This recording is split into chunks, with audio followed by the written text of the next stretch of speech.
वाहिगुरु जी का खालसा वाहिगुरु जी की फतेह।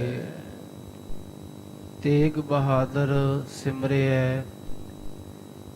घर नौ नित आवे धाए सब थाई होए सहाय। ऐसे कृपालु कृपा निधान बैराग स्वरूप शांत रस वाले आप परमेश्वर स्वरूप जोत रूप हर आप गुरु नानक कहायो। ओही रब रूप इको ही रस इको ही जोत खालसा जीओ। धन गुरु तेग बहादुर महाराज जिन्हां दे पावन अस्थान ते असीं सारे ही जुड़ के बैठे हाँ। अज ऐसे महाराज जी का पावन प्रकाश दिहाड़ा है। सब तो पहला समूह खालसे पंथ नूं गुरु कीआं संगतां नूं परमेश्वर जी नूं महाराज जी के प्रकाश दिहाड़े दियां बहुत बहुत बधाइयां होण। मन चाओ भया प्रभ आगम सुनिया हर मंगल गाओ सखी गृह मंदिर बनिया। कि जदों गुरु का आगमन कोई सुनता है, आगमन कहते प्रकाश, आगमन कहते महाराज जी का आउणा।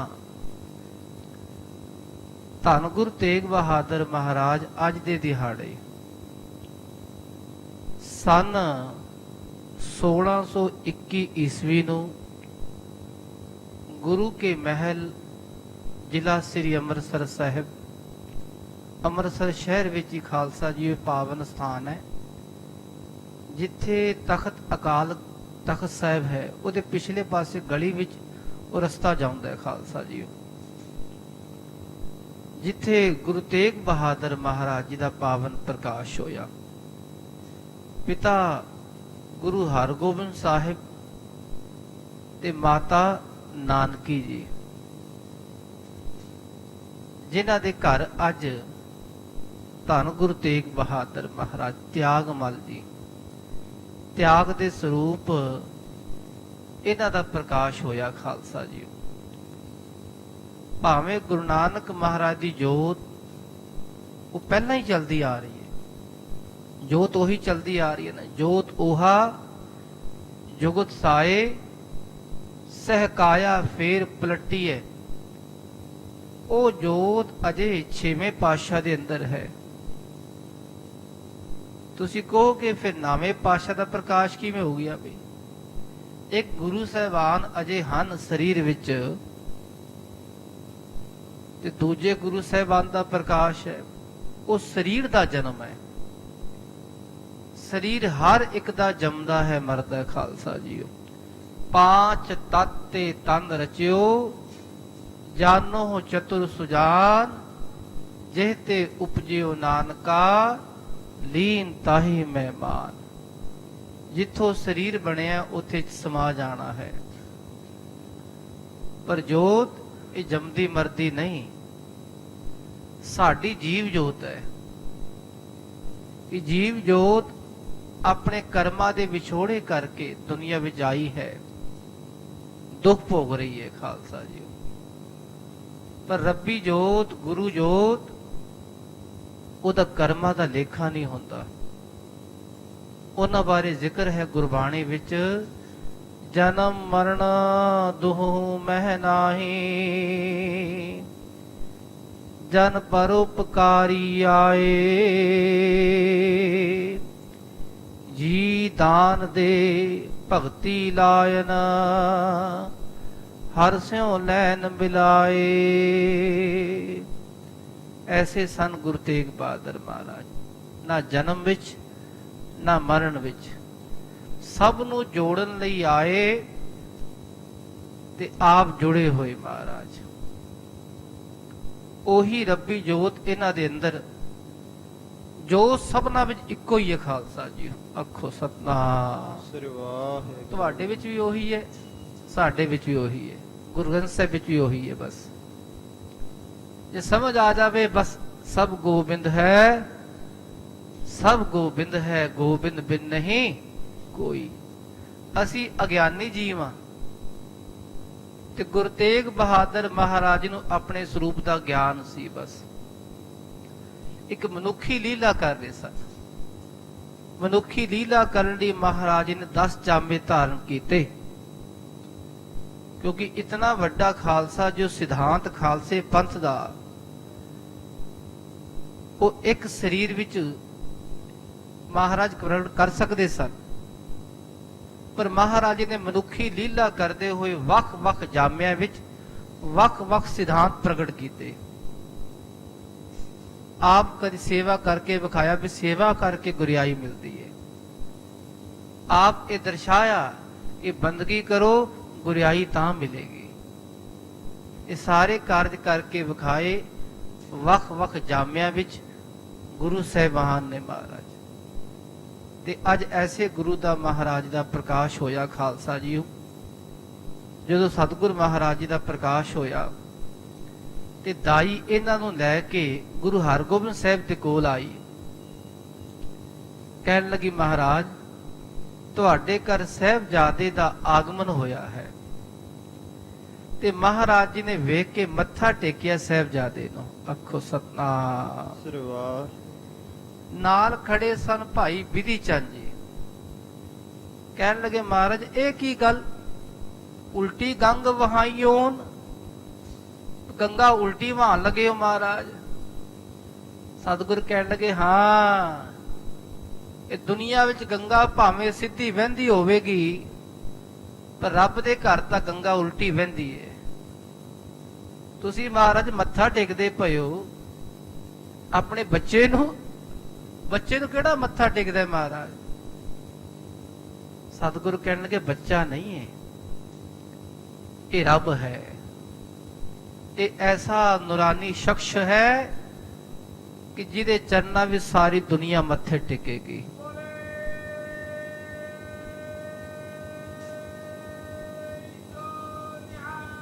ਸਤਿ ਸ੍ਰੀ ਅਕਾਲ। ਇਹ ਐਸੇ ਗੁਰੂ ਹਨ ਜਿਹੜੇ ਸਭਨਾਂ ਨੂੰ ਜੋੜਨਗੇ। ਜਿਹੜੇ ਜਿਹੜੇ ਮੰਗਣਗੇ ਇਹਨਾਂ ਤੋਂ, ਉਹਨਾਂ ਦੇ ਘਰ ਆਪੇ ਹੀ ਸਭ ਕੁਛ ਆਵੇਗਾ। ਘਰ ਨੌ ਨਿਤ ਆਵੇ ਧਾਏ, ਧਾਏ ਕਹਿੰਦੇ ਧੱਕੇ ਮਾਰ ਕੇ ਆਵੇਗਾ। ਧਾਏ ਦਾ ਅਰਥ ਹੈ ਧੱਕੇ ਮਾਰ ਕੇ। ਜਿਹੜਾ ਜਪੇਗਾ ਧੰਨ ਗੁਰੂ ਤੇਗ ਬਹਾਦਰ ਮਹਾਰਾਜ। ਤੇਗ ਬਹਾਦਰ ਸਿਮਰਿਐ, ਤੇਗ ਬਹਾਦਰ ਸਿਮਰਿਐ, ਤੇਗ ਬਹਾਦਰ ਸਿਮਰੈ, ਤੇਗ ਬਹਾਦਰ ਸਿਮਰੈ, ਤੇਗ ਬਹਾਦਰ ਸਿਮਰਿਐ, ਤੇਗ ਬਹਾਦਰ ਸਿਮਰਿਐ, ਤੇਗ ਬਹਾਦਰ ਸਿਮਰੈ, ਤੇਗ ਬਹਾਦਰ ਸਿਮਰੈ। ਕਰ ਨਾਉ ਨਿਤ ਆਵੈ ਤਾਏ, ਕਰ ਨਾਉ ਨਿਤ ਆਵੈ ਤਾਏ, ਘਰ ਨੌ ਨਿਤ ਆਵੈ ਤਾਏ, ਘਰ ਨੌ ਨਿਤ ਆਵੈ ਤਾਏ। ਤਾਏ ਦੌੜ ਕੇ ਆਉਣਗੀਆਂ, ਮੰਗਣ ਦੀ ਲੋੜ ਨਹੀਂ। ਧੰਨ ਗੁਰੂ ਤੇਗ ਬਹਾਦਰ ਮਹਾਰਾਜ ਆਪੇ 9 ਨਿਧੀਆਂ ਉਹਦੇ ਘਰ ਵਿੱਚ ਆ ਜਾਣਗੇ। ਸਾਰੇ ਖਜ਼ਾਨੇ ਉਹਦੇ ਘਰ ਵਿੱਚ ਆ ਜਾਣਗੇ। ਇਹ ਐਸੇ ਗੁਰੂ ਹਨ, ਸਭ ਥਾਈਂ ਹੋਏ ਸਹਾਇ। ਜਿੱਥੇ ਯਾਦ ਕਰੋ ਉੱਥੇ ਹਾਜ਼ਰ। ਕਿ ਮੱਖਣ ਸ਼ਾਹ ਲਵਾਣਾ ਕਿੱਥੇ ਸੀ ਖਾਲਸਾ ਜੀਓ? ਟਾਪੂ ਵਿੱਚ ਕਿੱਥੇ ਦਾ ਜਹਾਜ਼ ਅੜਿਆ ਹੋਇਆ, ਪਰ ਇਹਨੇ ਉੱਥੇ ਯਾਦ ਕੀਤਾ, ਮਹਾਰਾਜ ਗੁਰੂ ਨਾਨਕ ਮਹਾਰਾਜ ਜੀ, ਮੈਨੂੰ ਪਤਾ ਨਹੀਂ ਤੁਹਾਡੀ ਗੱਦੀ ਤੇ ਕੌਣ ਹੈ, ਪਰ ਮਹਾਰਾਜ ਮੇਰੀ ਅਰਦਾਸ ਹੈ ਕਿ ਮੇਰਾ ਜਹਾਜ਼ ਬੰਨੇ ਲਾ ਦਿਓ। ਤੇ ਮਹਾਰਾਜ ਨੇ ਉੱਥੇ ਜਾ ਕੇ ਜਹਾਜ਼ ਬੰਨੇ ਲਾਇਆ। ਉਹਦਾ ਇੱਕ ਅੰਦਰੂਨੀ ਅਰਦਾਸ ਸੀ ਖਾਲਸਾ ਜੀ ਮੱਖਣ ਸ਼ਾਹ ਲਵਾਣੇ ਦੀ। ਇਹ ਮੱਖਣ ਸ਼ਾਹ ਲਵਾਣਾ ਇਹਦੀ ਪੁਸ਼ਤਾਂ ਤੋਂ ਗੁਰੂ ਕੇ ਸਿੱਖ ਸਨ। ਪੰਜਵੇਂ ਪਾਤਸ਼ਾਹ ਤੋਂ ਗੁਰੂ ਕੇ ਸਿੱਖ ਸਜੇ ਹੋਏ ਸਨ, ਇਹਨਾਂ ਦੇ ਵੱਡੇ ਵਡੇਰੇ। ਤੇ ਮਹਾਰਾਜ ਜੀ ਨੇ ਉੱਥੇ ਜਾ ਕੇ ਸਹਾਇਤਾ ਕੀਤੀ। ਸਭ ਥਾਈਂ ਹੋਏ ਸਹਾਇ। ਅੱਜ ਨਹੀਂ ਹੋਣਗੇ, ਅੱਜ ਵੀ ਹਨ ਮਹਾਰਾਜ। ਕੋਈ ਯਾਦ ਤਾਂ ਕਰਕੇ ਵੇਖੇ ਸ਼ਰਧਾ ਨਾਲ। ਉਹ ਸ਼ਰਧਾ ਰਸ ਸਾਡੇ 'ਚ ਰਿਹਾ ਨਹੀਂ ਖਾਲਸਾ ਜੀ। ਰੱਬ ਦੇ ਘਰ ਬਸ ਸ਼ਰਧਾ ਚੱਲਦੀ ਹੈ, ਭਾਵੇਂ ਸਭ ਕੁਛ ਹਰ ਬੰਦੇ ਦੇ ਕੋਲ ਹੈ, ਪਰ ਸ਼ਰਧਾ ਦੀ ਘਾਟ ਆ ਗਈ ਹੈ। ਤੇ ਸਤਿਗੁਰੂ ਕਹਿਣ ਲੱਗੇ ਵਿਧੀ ਚੰਦ ਜੀ, ਇਹ ਐਸੇ ਹਨ ਕਿ ਸਾਰੀ ਦੁਨੀਆ ਤੇ ਇਹਨਾਂ ਦਾ ਚਾਦਰਾ, ਚਾਦਰਾ ਕਹਿੰਦੇ ਚਾਦਰ ਕੱਪੜਾ, ਕਿ ਸਾਰੀ ਦੁਨੀਆ ਦੇ ਚਾਦਰਾ ਇਹਨਾਂ ਦਾ ਫੈਲੇਗਾ। ਸਗਲ ਸ੍ਰਿਸ਼ਟ ਪੈ ਢਾਪੀ ਚਾਦਰ। ਕਵੀ ਸੈਨਾਪਤੀ ਦਾ ਗ੍ਰੰਥ ਹੈ ਗੁਰਸੋਭਾ, ਉਥੇ ਕਵੀ ਸੈਨਾਪਤੀ ਜ਼ਿਕਰ ਕਰਦੇ। ਕਵੀ ਸੈਨਾਪਤੀ ਖਾਲਸਾ ਜੀਓ ਇਹ ਗੁਰੂ ਕਲਗੀਧਰ ਪਾਤਸ਼ਾਹ ਦੇ ਸਮਕਾਲੀ ਕਵੀ ਸਨ। ਉਹਨਾਂ ਨੇ ਜ਼ਿਕਰ ਕੀਤਾ ਹੈ ਕਿ ਧੰਨ ਗੁਰੂ ਤੇਗ ਬਹਾਦਰ ਮਹਾਰਾਜ ਨੇ ਆਪਣਾ ਸਰੀਰ ਰੂਪੀ ਚਾਦਰਾ ਸਾਰੀ ਸ੍ਰਿਸ਼ਟੀ ਤੇ ਪਾ ਕੇ ਸਭ ਦਾ ਪਰਦਾ ਟਕਿਆ। ਇਹ ਪਰਦਾ ਟਕਣ ਵਾਲੇ ਸਭ ਦਾ ਅਸੀਂ ਤਾਂ ਮੱਥਾ ਟੇਕ ਰਹੇ ਇਹਨਾਂ ਨੂੰ, ਸਾਡੇ ਹੀ ਰੂਪ ਹਨ, ਪਰ ਅਸੀਂ ਨਹੀਂ ਮੱਥਾ ਟੇਕਾਂਗੇ, ਦੁਨੀਆ ਕਿਵੇਂ ਮੱਥਾ ਟੇਕੇਗੀ ਇਹਨਾਂ ਨੂੰ। ਤੇ ਭਾਈ ਵਿਧੀ ਚੰਦ ਜੀ ਸੁਣ ਕੇ ਬੜੇ ਹੈਰਾਨ ਹੋਏ। ਮਹਾਰਾਜ ਨਾਮ ਕੀ ਰੱਖਿਆ ਇਹਨਾਂ ਦਾ? ਤਿਆਗਮਲ। ਨਾਮ ਰੱਖਿਆ ਪਹਿਲਾ ਤਿਆਗਮਲ, ਕਿ ਤਿਆਗ ਦਾ ਸਰੂਪ ਸਨ। ਭਾਵੇਂ ਉਮਰ 4 ਸਾਲ ਦੀ, ਆਪਣੇ ਕੱਪੜੇ ਕਿਸੇ ਨੂੰ ਦੇ ਕੇ ਕਿਸੇ ਦਾ ਪਰਦਾ ਟਕਿਆ। ਜਦੋਂ ਉਮਰ ਹੋਈ 54 ਸਾਲ ਦੀ, ਆਪਣਾ ਸਰੀਰ ਰੂਪੀ ਕੱਪੜਾ ਸਾਰੀ ਦੁਨੀਆ ਤੇ ਪਾ ਕੇ ਸਭ ਦਾ ਪਰਦਾ ਟਕਿਆ ਸਾਡਾ। ਇਹ ਜਿਹੜੇ ਹਿੰਦੂ ਧਰਮ ਅਸੀਂ ਵੱਖਰੇ ਹੋ ਗਏ ਅੱਜ ਕੱਲ, ਇਹ ਪਰਦਾ ਟਕਿਆ ਖਾਲਸਾ ਜੀ ਗੁਰੂ ਤੇਗ ਬਹਾਦਰ ਮਹਾਰਾਜ। ਮਹਾਰਾਜ ਨੇ ਵਿਤਕਰਾ ਨਹੀਂ ਕੀਤਾ, ਕੇਵਲ ਧਾਰਮਿਕ ਚਿੰਨ੍ਹਾਂ ਦੇ ਖਾਤਰ। ਜਿਸ ਜਨੇਊ ਨੂੰ ਗੁਰੂ ਨਾਨਕ ਮਹਾਰਾਜ ਨੇ ਧਾਰਨ ਨਹੀਂ ਕੀਤਾ, ਤੇ ਮਹਾਰਾਜ ਨੇ ਉਸ ਤਿਲਕ ਜੰਜੂ ਰਾਖਾ ਪ੍ਰਭਤਾਕਾ ਕੀਨੋ ਬੜੋ ਕਲੂ ਮਹਿ ਸਾਕਾ। ਉਸ ਤਿਲਕ ਲਈ ਜੰਜੂ ਦੀ ਖਾਤਰ ਕਿ ਦੂਜੇ ਧਰਮ ਦੇ ਚਿੰਨ ਜਿਹੜਾ ਉਹਨੂੰ ਦਿਵਾਣਾ ਚਾਹੇ, ਖਤਮ ਕਰਨਾ ਚਾਹੇ, ਮਹਾਰਾਜ ਉਸ ਲਈ ਕੁਰਬਾਨ ਹੋਣ ਲਈ ਤਿਆਰ ਹੋ ਗਏ ਖਾਲਸਾ ਜੀਓ। ਇਹ ਦੂਜਿਆਂ ਲਈ ਮਹਾਰਾਜ ਜੀ ਕੁਰਬਾਨ ਹੋਣ ਲਈ ਤਿਆਰ, ਭਾਵੇਂ ਸਭ ਲਈ, ਸਭ ਬਰਾਬਰ ਹਨ ਮਹਾਰਾਜ। ਗੁਰੂ ਸਾਹਿਬ ਲਈ ਸਾਰੀ ਮਨੁੱਖਤਾ ਇੱਕ ਬਰਾਬਰ ਹੈ ਖਾਲਸਾ ਜੀ। ਇਹ ਵਿਤਕਰੇ ਅਸੀਂ ਪਾਤੇ ਕਿ ਹਿੰਦੂ ਹੈ, ਮੁਸਲਮਾਨ ਹੈ, ਗੁਰੂ ਸਾਹਿਬ ਜੀ ਲਈ ਸਾਰੇ ਬਰਾਬਰ ਹਨ। ਮਾਨਸ ਕੀ ਜਾਤ ਸਭ ਹੈ, ਇੱਕ ਹੈ ਪਹਿਚਾਨ ਬੋ। ਐਸੇ ਗੁਰੂ ਤੇਗ ਬਹਾਦਰ ਮਹਾਰਾਜ ਜਿੱਥੇ ਜਿੱਥੇ ਮਹਾਰਾਜ ਰਹੇ ਤੇ ਉੱਥੇ ਉੱਥੇ ਸਭ ਨੂੰ ਨਿਹਾਲ ਕੀਤਾ। ਇੱਕ ਕਵੀ ਲਿਖਦੇ ਕਿ ਮਾਂ ਵੀ ਧਨ ਹੋਵੇ, ਉਹ ਮਾਂ ਜਨਨੀ ਜਨੈ ਤਾ ਭਗਤ ਜਨ ਕਹਿ ਦਾਤਾ ਕਹਿ ਸੂਰ, ਨਾਹੇ ਤਾਂ ਜਨਨੀ ਬਾਂਝ ਰਹਿ ਕਾਹੇ ਗਵਾਵੇ ਨੂਰ। ਕਿ ਧੰਨ ਮਾਤਾ ਨਾਨਕੀ ਜੀ, ਜਿਨ੍ਹਾਂ ਦੇ ਘਰ ਐਸੇ ਸਾਹਿਬਜ਼ਾਦੇ ਦਾ ਪ੍ਰਕਾਸ਼ ਹੋਇਆ ਜਿਨ੍ਹਾਂ ਤਿੰਨੋਂ ਗੁਣ ਸਨ। ਹਰ ਬੰਦੇ 'ਚ 3 ਗੁਣ ਨਹੀਂ ਹੁੰਦੇ ਖਾਲਸਾ ਜੀਓ। ਦਾਤਾ ਵੀ ਹੋਵੇ, ਦਾਨੀ ਵੀ ਹੋਵੇ, ਸੂਰਮਾ ਵੀ ਹੋਵੇ ਤੇ ਭਗਤ ਵੀ ਹੋਵੇ। ਇਕੱਲਾ ਭਗਤੀ ਦਾ ਗੁਣ ਕਿਸੇ ਸੰਤ ਵਿੱਚ ਹੁੰਦਾ ਹੈ।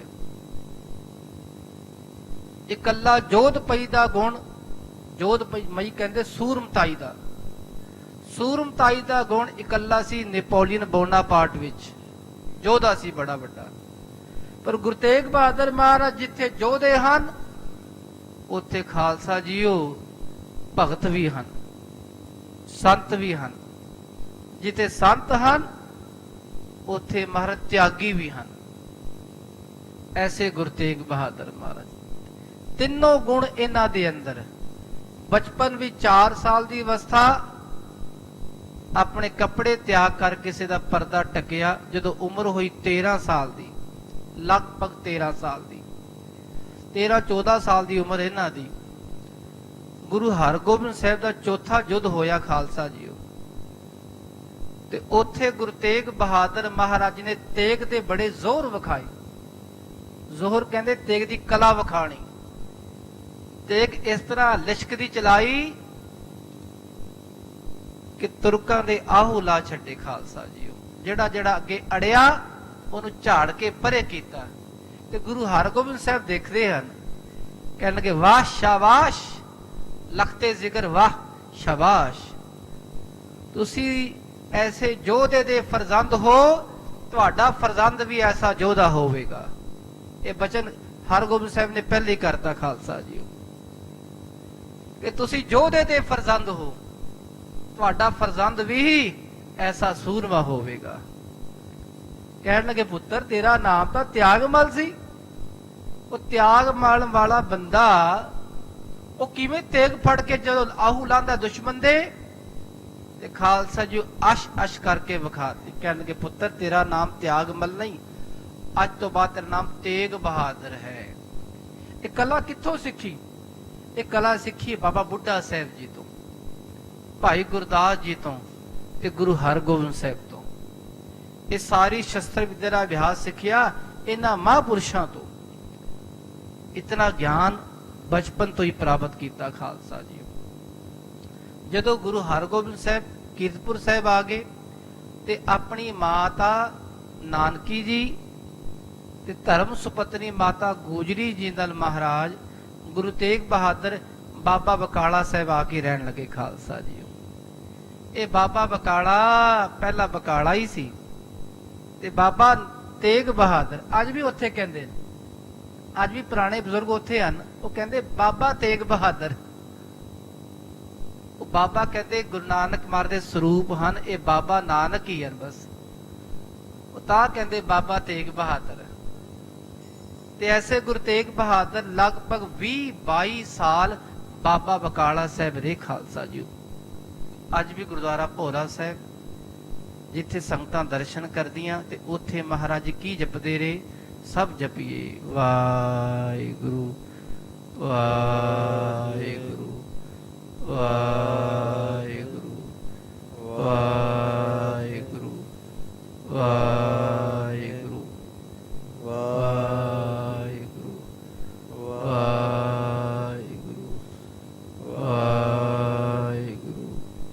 ਵਾਹਿਗੁਰੂ ਵਾਹਿਗੁਰੂ ਵਾਹਿਗੁਰੂ ਜਪਦੇ ਆ ਬਸ ਇੱਕੋ ਹੀ ਰੂਪ ਬਣ ਗਏ ਤੇ ਆਪੇ ਗੁਰਿਆਈ ਆ ਗਈ। ਦੇਖੋ ਨਾ ਗੁਰਿਆਈ ਆਪੇ ਆਈ ਹੈ। ਉਧਰ 8ਵੇਂ ਪਾਤਸ਼ਾਹ ਦਿੱਲੀ ਜੋਤੀ ਜੋਤ ਸਮਾਏ ਤੇ ਭਾਈ ਦਰਗਾਹ ਮਲ ਜੀ, ਇਹ ਜ਼ਿਕਰ ਆਉਂਦਾ ਪਟਵਈਆਂ ਵਿੱਚ ਕਿ ਭਾਈ ਦਰਗਾਹ ਮਲ ਜੀ ਗੁਰਿਆਈ ਦਾ ਉਹ ਨਿਸ਼ਾਨ ਲੈ ਕੇ, ਨਾਰੀਅਲ ਲੈ ਕੇ, ਉਹ ਤਿਲਕ ਲੈ ਕੇ ਜਦੋਂ ਪਹੁੰਚੇ ਬਕਾਲੇ ਪਿੰਡ ਵਿੱਚ, ਇੱਧਰ 22 ਮੰਜੀਆਂ ਲੱਗੀਆਂ ਹੋਈਆਂ। 22 ਦਾ ਬੜਾ ਵੱਡਾ ਕਮਾਲ ਹੈ ਖਾਲਸਾ ਜੀ। ਗੁਰੂ ਅਮਰਦਾਸ ਮਹਾਰਾਜ ਜੀ ਨੇ 22 ਮੰਜੀਆਂ ਸਥਾਪਿਤ ਕੀਤੀਆਂ।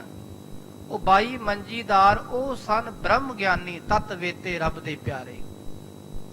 ਇੱਧਰ 22 ਮੰਜੇ 22 ਠੱਗ ਲੱਗੇ ਹੋਏ, ਉਧਰ 22 ਬ੍ਰਹਮ ਗਿਆਨੀ ਗੁਰੂ ਅਮਰਦਾਸ ਜੀ ਨੇ ਸਥਾਪਿਤ ਕੀਤੇ। ਇੱਧਰ 22 ਮੰਜਿਆਂ ਦੇ 22 ਗੱਦੀਦਾਰ 22 ਠੱਗ ਹਨ ਕਿ ਸਾਡੇ ਕੋਲ ਆਓ ਜੀ, ਸਾਡੇ ਕੋਲ ਆਓ, ਸਾਡੇ ਕੋਲ ਆਓ। ਪਰ ਧੰਨ ਮੱਖਣ ਸ਼ਾਹ ਲਵਾਣਾ ਉਹਨੇ ਅਸਲ ਲੱਭਿਆ, ਗੁਰਲਾ ਦੋਰੇ ਗੁਰਲਾ ਦੋਰੇ।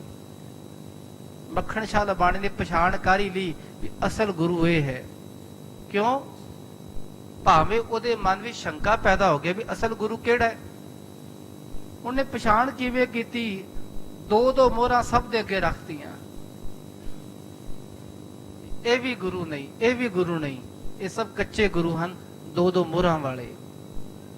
ਜੇ ਕੋਈ ਅਸਲ ਗੁਰੂ ਹੈ ਤੇ ਆਪਣੀ ਮੋਹਰ ਆਪ ਮੰਗ ਲਵੇਗਾ, ਆਪਣੀ ਭੇਟਾ ਆਪ ਮੰਗ ਲਵੇਗਾ। ਭਾਵੇਂ ਸਤਿਗੁਰ ਮਹਾਰਾਜ ਮੋਹਰਾਂ ਦੇ ਭੁੱਖੇ ਨਹੀਂ ਖਾਲਸਾ ਜੀਓ, ਪਰ ਉਹਦੀ ਸ਼ਰਧਾ, ਉਹਦੀ ਭਾਵਨਾ ਨੂੰ ਮਹਾਰਾਜ ਜੀ ਨੇ ਇੱਕ ਜਾਗਰਤ ਅਵਸਥਾ ਪ੍ਰਦਾਨ ਕਰਨੀ ਸੀ। ਜਦੋਂ ਮੱਖਣ ਸ਼ਾਹ ਨੇ ਦੇਖਿਆ ਵੀ 22 ਗੁਰੂ ਕੱਚੇ ਹੀ ਹੈ, ਫਿਰ ਕਿਸੇ ਤੋਂ ਪੁੱਛਿਆ ਵੀ ਇੱਥੇ ਕੋਈ ਹੋਰ ਵੀ ਗੁਰੂ ਹੈ? ਇੱਕ ਬੰਦਾ ਕਹਿਣ ਲੱਗਾ ਹਾਂ, ਇੱਕ ਤੇਗਾ ਮਸਤਾਨਾ ਇੱਥੇ ਰਹਿੰਦਾ, ਉਹਨੂੰ ਸਾਰੇ ਤੇਗਾ ਹੀ ਕਹਿੰਦੇ ਆ, ਪਰ ਹੈ ਗੁਰੂ ਤੇਗ ਬਹਾਦਰ। ਉਹ ਇੱਥੇ ਰਹਿੰਦੇ ਹਨ, ਭੋਰੇ ਵਿੱਚ ਗੁਪਤ ਰਹਿੰਦੇ ਹਨ।